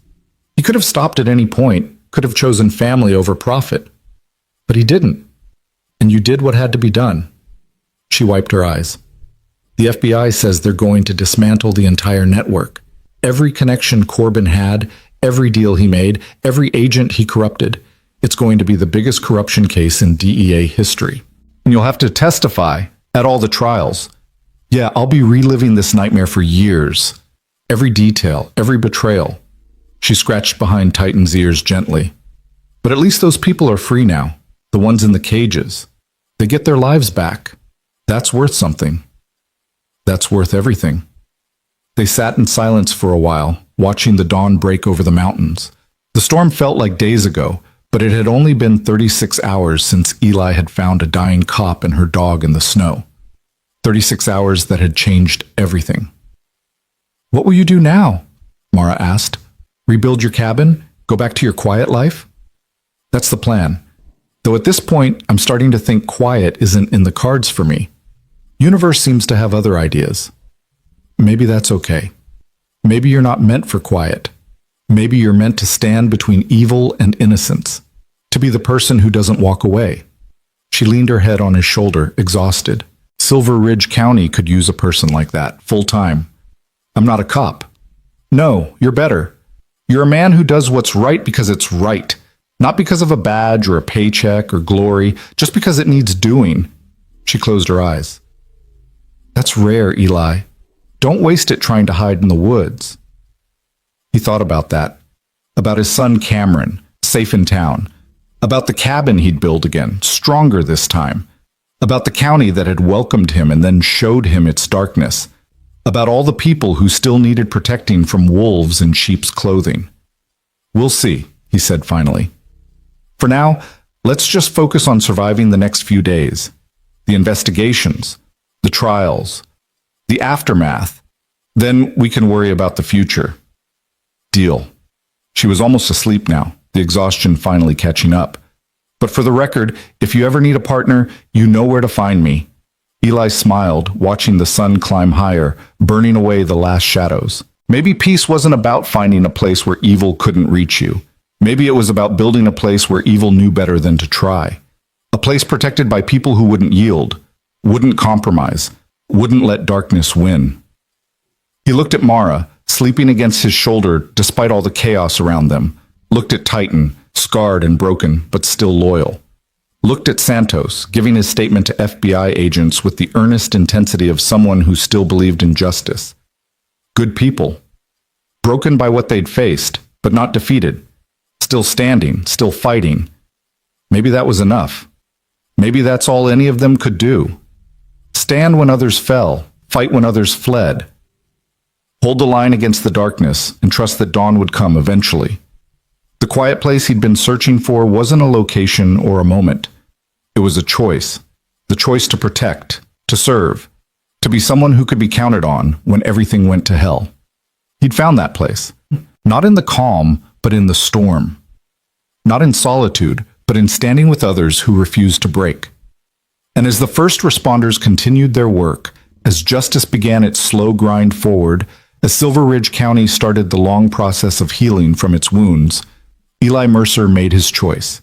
He'd rebuild his cabin, raise his son, live his life, but he'd also be ready for the next call, the next person dying in the snow, the next time evil came knocking and someone needed to answer, because that's what warriors did. They held the line. They protected the quiet places. They stood between civilization and chaos, not because they wanted to, but because someone had to. And Eli Mercer had never been good at walking away from people who needed him. The storm had passed, the battle was won, but the war against corruption and evil would continue. Tomorrow, next week, next year. And when it came, he'd be ready. With his rifle, his resolve, and the certainty that some things were worth fighting for, no matter what it cost. 3 weeks after the siege at Silver Point Mine, Eli stood in the clearing where his cabin had been, watching the first walls of the new structure rise against the morning sky. The foundation was stronger this time. Reinforced concrete instead of simple posts. The frame was steel core timber, built to withstand more than weather. He was building a fortress disguised as a home, and he wasn't ashamed of it. The world had taught him that peace required preparation. Cameron was beside him, holding a hammer that was too big for his 8-year-old hands, but insisting on helping anyway. Dad, when can I have my room back? Another week, maybe 2. Depends on how fast we work. Eli ruffled his son's hair. You doing okay at Grandma's? It's fine. But I miss home. I miss our mountain. Cameron looked up at him with eyes that were far too understanding for his age. Grandma says you saved a lot of people, that you're a hero. Grandma talks too much. Are you a hero? Eli knelt down to his son's level. I did what needed doing, same as anyone would. But not everyone does it. That's what makes it special. Cameron hugged him suddenly, fiercely. I'm glad you came back. When Grandma told me the cabin burned down, I thought maybe you didn't make it out. I'm hard to get rid of. Your mom used to say that. Eli held his son close, feeling the weight of what could have been. If things had gone differently at the mine, Cameron would be an orphan. That thought haunted him more than any of the violence. I'll always come back to you, buddy. Always. That's a promise. Okay. Cameron pulled back, wiping his eyes quickly. Can I go help Mr. Santos with the roof? Stay where I can see you, and wear your hard hat. The boy ran off toward where Santos was working with a crew of volunteers. The young deputy had taken a week of leave to help with the rebuild, along with what seemed like half the county. Word had spread about what happened at the mine. The newspapers were calling it the biggest corruption scandal in state history. The TV news had camped out in Silver Ridge for days, interviewing anyone connected to the case. But more than that, people had heard about the civilian who'd fought alongside law enforcement, the veteran who'd lost his home protecting a detective and her dog, the man who'd asked for nothing but given everything, so they came. Contractors donated materials, neighbors donated labor. The local hardware store provided tools at cost. Even people Eli had never met showed up with thermoses of coffee and sandwiches, wanting to help rebuild what had been lost in service of justice. It was overwhelming and humbling, and exactly the kind of community Eli had been looking for when he moved to Silver Ridge County. Your son's got a good swing with that hammer, a voice said behind him. Eli turned to see Brenna Locke approaching, carrying 2 cups of coffee. She'd been out here almost every day, taking time from her ranger duties to help. Reminds me of you, determined, focused, won't quit until the job's done right. He's a good kid, better than I deserve. Eli accepted the coffee gratefully. How's the Forest Service investigation going? Wrapping up? We've identified 17 illegal dumping sites, 12 unauthorized structures, and enough environmental violations to keep lawyers busy for years. Brenna sipped her coffee, looking satisfied. The Mountain Vipers treated federal land like their personal playground, cost the government millions in cleanup, but at least now we can fix it. And your career? Any blowback from helping us?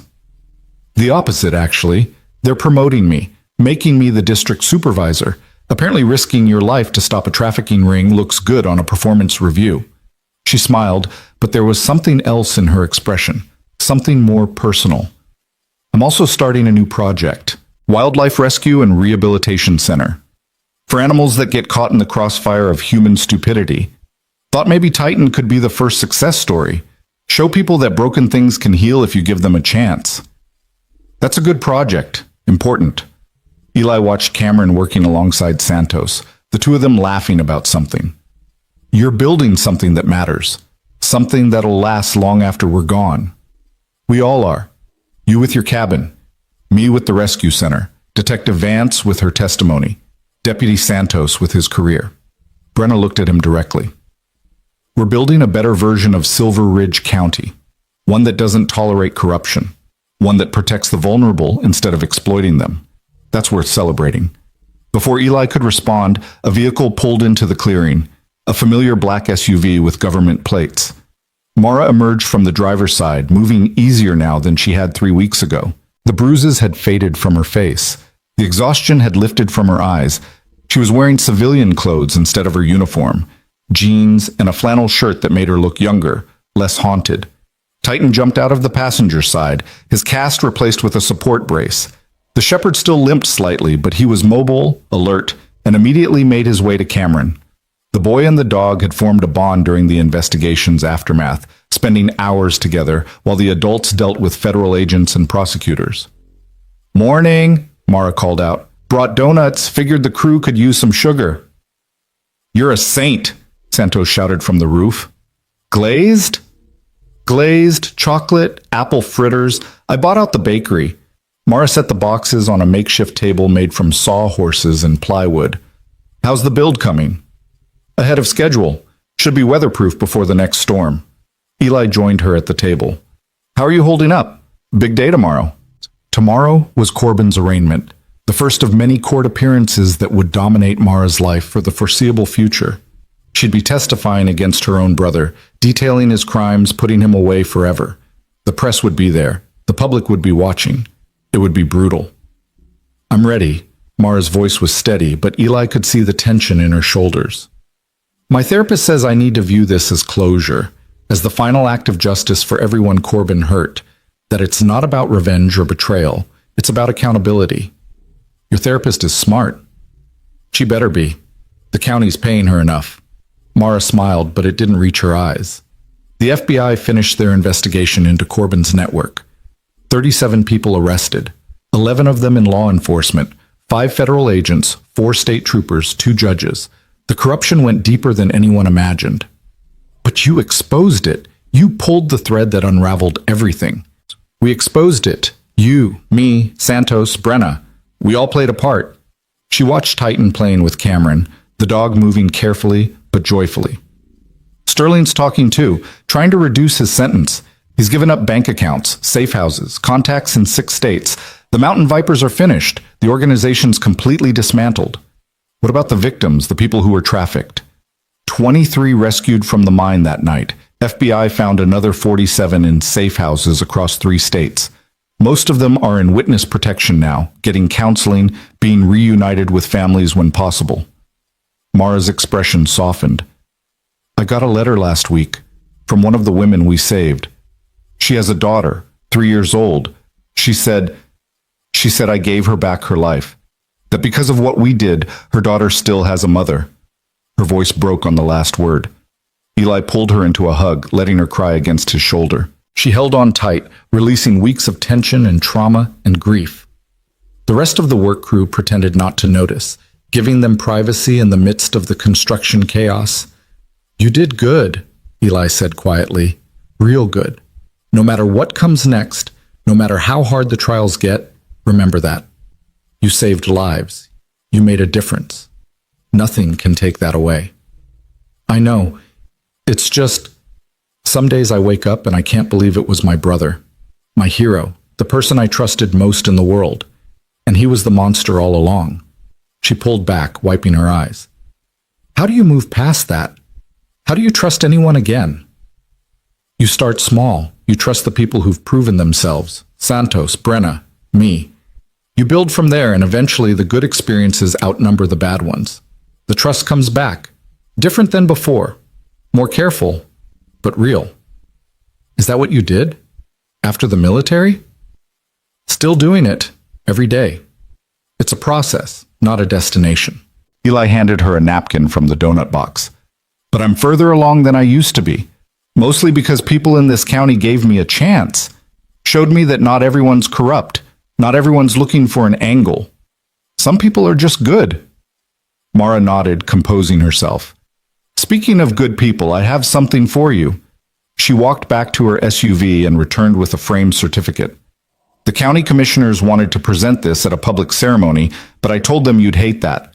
So I'm giving it to you privately. It's a civilian commendation for extraordinary courage and service to the community. Comes with a small monetary award, enough to help with rebuilding costs. Eli took the frame, reading the formal language that praised his actions during the investigation. It felt strange being honored for doing what any decent person should do. This isn't necessary. Yes, it is. Not for you, for everyone else. They need to see that courage gets recognized, that doing the right thing matters, that heroes exist outside of movies and comic books. She smiled. Humor us. Let us say thank you properly. Okay, thank you. He set the frame aside. What about you? What's next for Detective Mara Vance? The department offered me a promotion, Detective Sergeant, but I turned it down. Eli raised an eyebrow. Why? Because the department's still cleaning house. New sheriff coming in next month. Complete restructuring. Investigations into everyone Sterling and Corbin worked with. It's going to be chaos for a while. And I realized I don't want to be part of that rebuild. Not right now. She looked around the clearing, at the cabin taking shape. I need time. Time to heal. Time to figure out who I am without my brother's shadow. Time to remember why I became a cop in the first place. So what will you do? I'm taking a leave of absence. 6 months, maybe a year. The FBI's offered me a consulting position, working with their human trafficking task force, using my experience to identify patterns, train agents, help rescue operations. It's good work, important work, and it lets me step away from Silver Ridge for a while without abandoning the fight. That sounds perfect for you. I hope so. She looked at him with an expression that was part gratitude, part something more. I was hoping, when I come back, maybe we could get that dinner you promised, the one where we actually talk instead of getting shot at.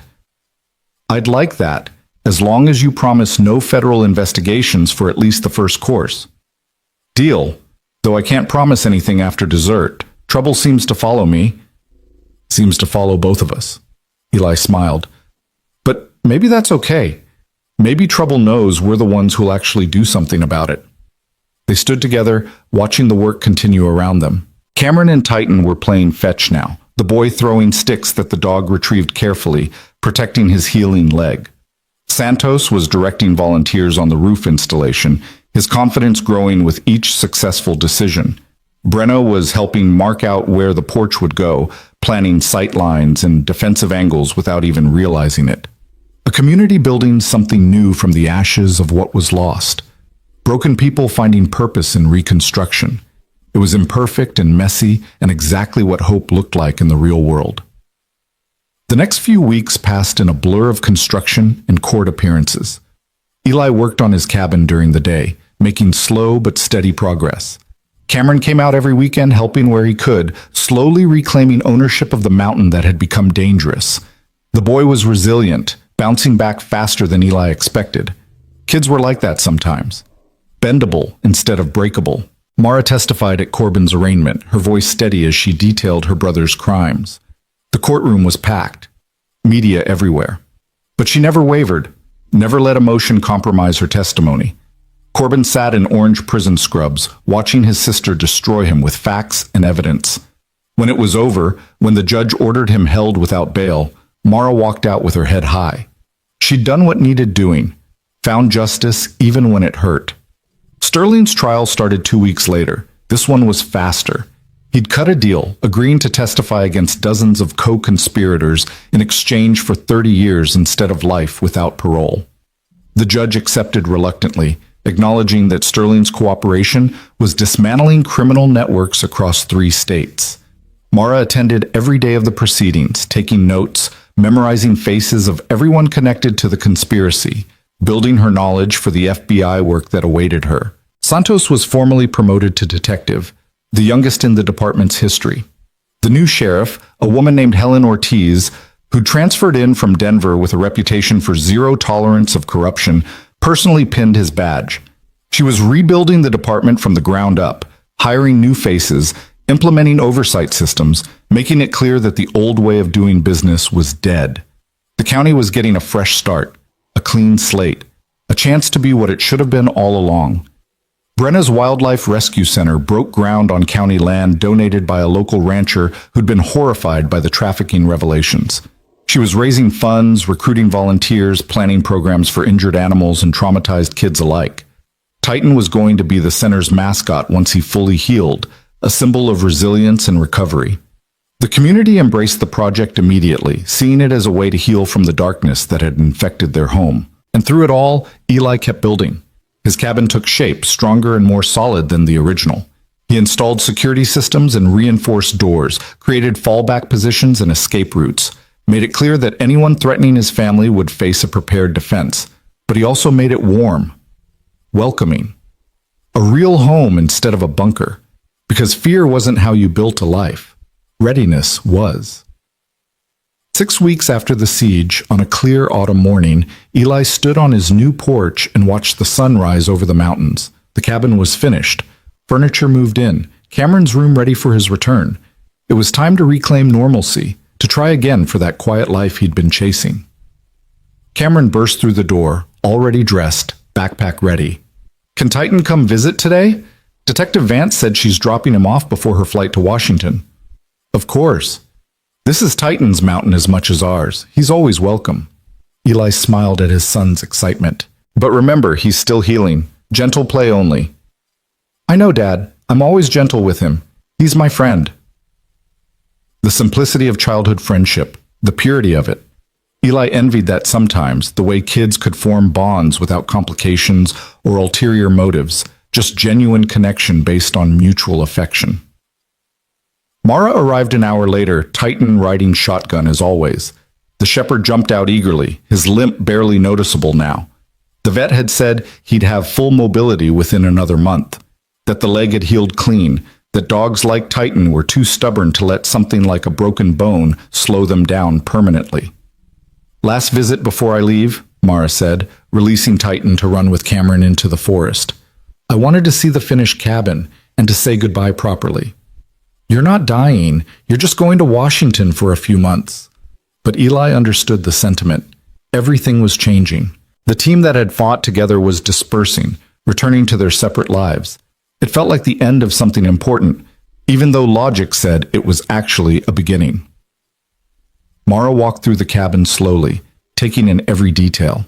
The open living space with the large stone fireplace, the kitchen with windows overlooking the forest, Cameron's room decorated with posters of superheroes and mountain landscapes, and the guest room kept ready for visitors who might need shelter from their own storms. It's perfect, she said finally. Better than the original. Warmer somehow.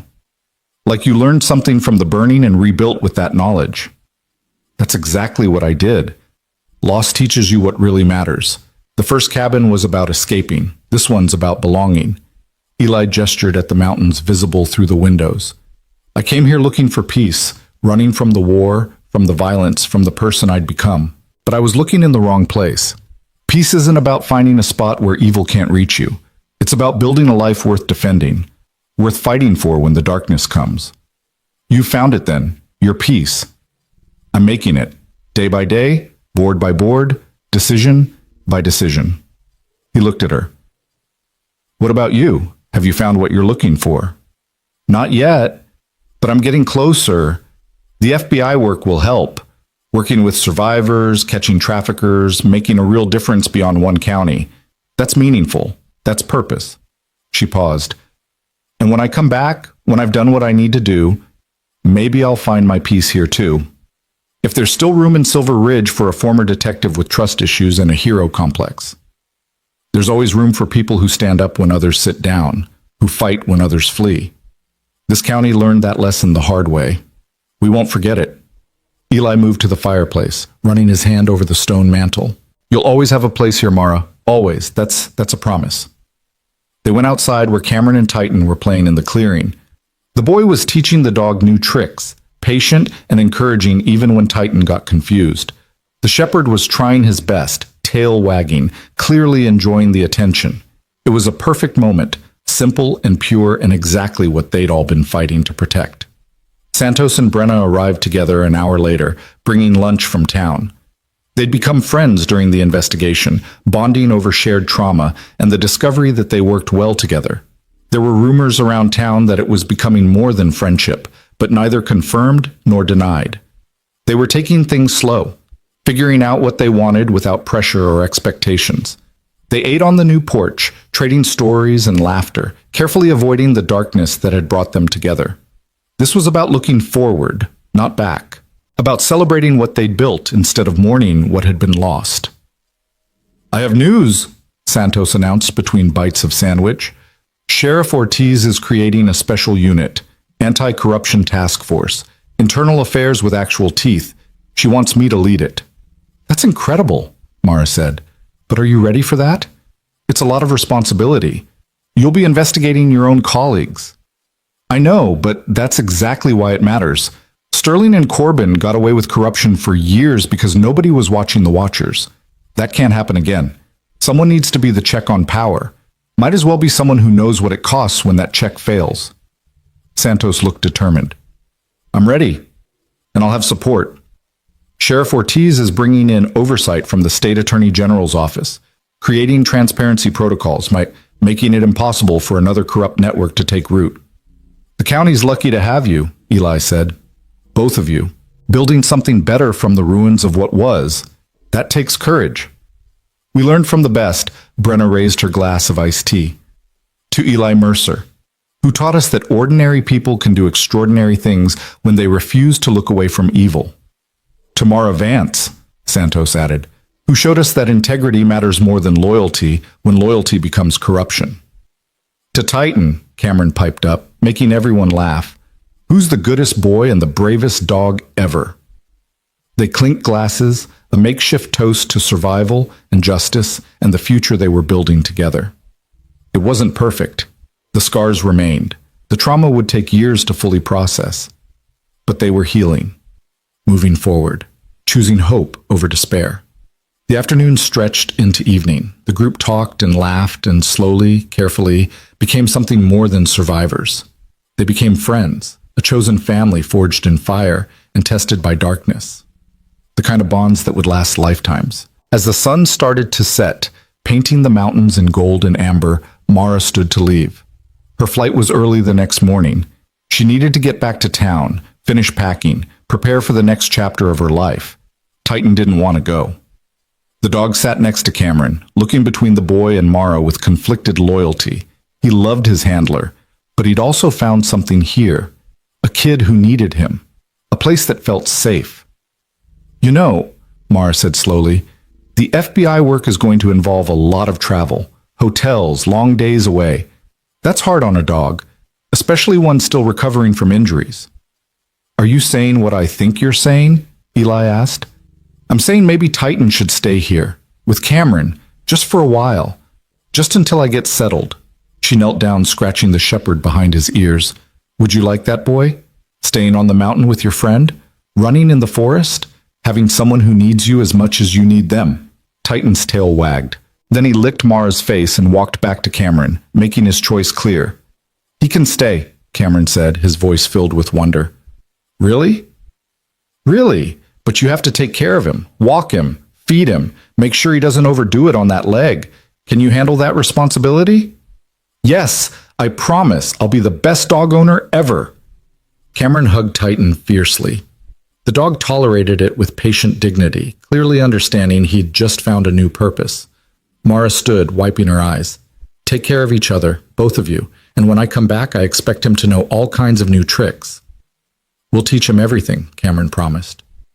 After Mara left, after Brenna and Santos said their goodbyes and drove back to town, after Cameron and Titan were asleep in their respective beds, Eli stood on his porch one last time. The night was clear, stars brilliant overhead, the forest quiet except for the gentle sounds of nocturnal animals going about their business. He'd come to Silver Ridge County looking for peace, for an escape from the violence and chaos of his military life, for a place where his son could grow up safe and innocent. Instead, he'd found war waiting for him. Corruption and trafficking and evil wearing badges and hiding behind authority. But he'd also found something else. He'd found people worth fighting for. A community worth defending. A purpose that went beyond just surviving day to day. He'd found meaning in the struggle, connection in the chaos, family in the fellowship of people who refused to yield to darkness. The quiet place he'd been searching for wasn't a location or a moment. It wasn't about finding somewhere evil couldn't reach. It was about creating something evil couldn't destroy. Building relationships strong enough to withstand corruption, values deep enough to guide you through moral complexity, courage sufficient to stand up when standing up mattered most. Peace wasn't found. It was made, deliberately, carefully, through daily choices to protect instead of harm, to build instead of destroy, to connect instead of isolate. He'd made his peace here, in this cabin, on this mountain, with these people. It wasn't the peace of absence, no conflict, no struggle, no challenges. It was the peace of purpose, of knowing what mattered and fighting for it, of standing at the edge of chaos and holding the line. Eli Mercer had spent 8 years as a Navy SEAL learning how to wage war. Now he was learning something harder, how to wage peace, how to build a life worth defending, how to be someone his son could look up to without shame or qualification. The journey wasn't over. There would be more darkness, more evil looking for cracks to exploit, more people who needed protecting from those who should have been protectors. That was the nature of the world, light and shadow in eternal struggle. But Eli was ready now, not just prepared with weapons and tactics, ready in his soul, ready to stand, ready to fight, ready to protect the quiet places where good people tried to live good lives. He went inside, locking the door behind him, checked on Cameron one last time, finding his son asleep with one arm around Titan. The dog opened one eye, acknowledged Eli's presence, then went back to sleep. Guardian and protected, as it should be. Eli climbed into his own bed, exhausted but satisfied. Tomorrow would bring new challenges, more construction on other people's lives, more healing from shared trauma, more work building the county into what it should be. The journey continued. The work never ended. But tonight, in this moment, there was peace, hard-won and deliberate, made from the ashes of what was burned and the courage of people who refused to quit. Not perfect peace, not permanent peace, but real peace, the kind that mattered. The storm had brought them together.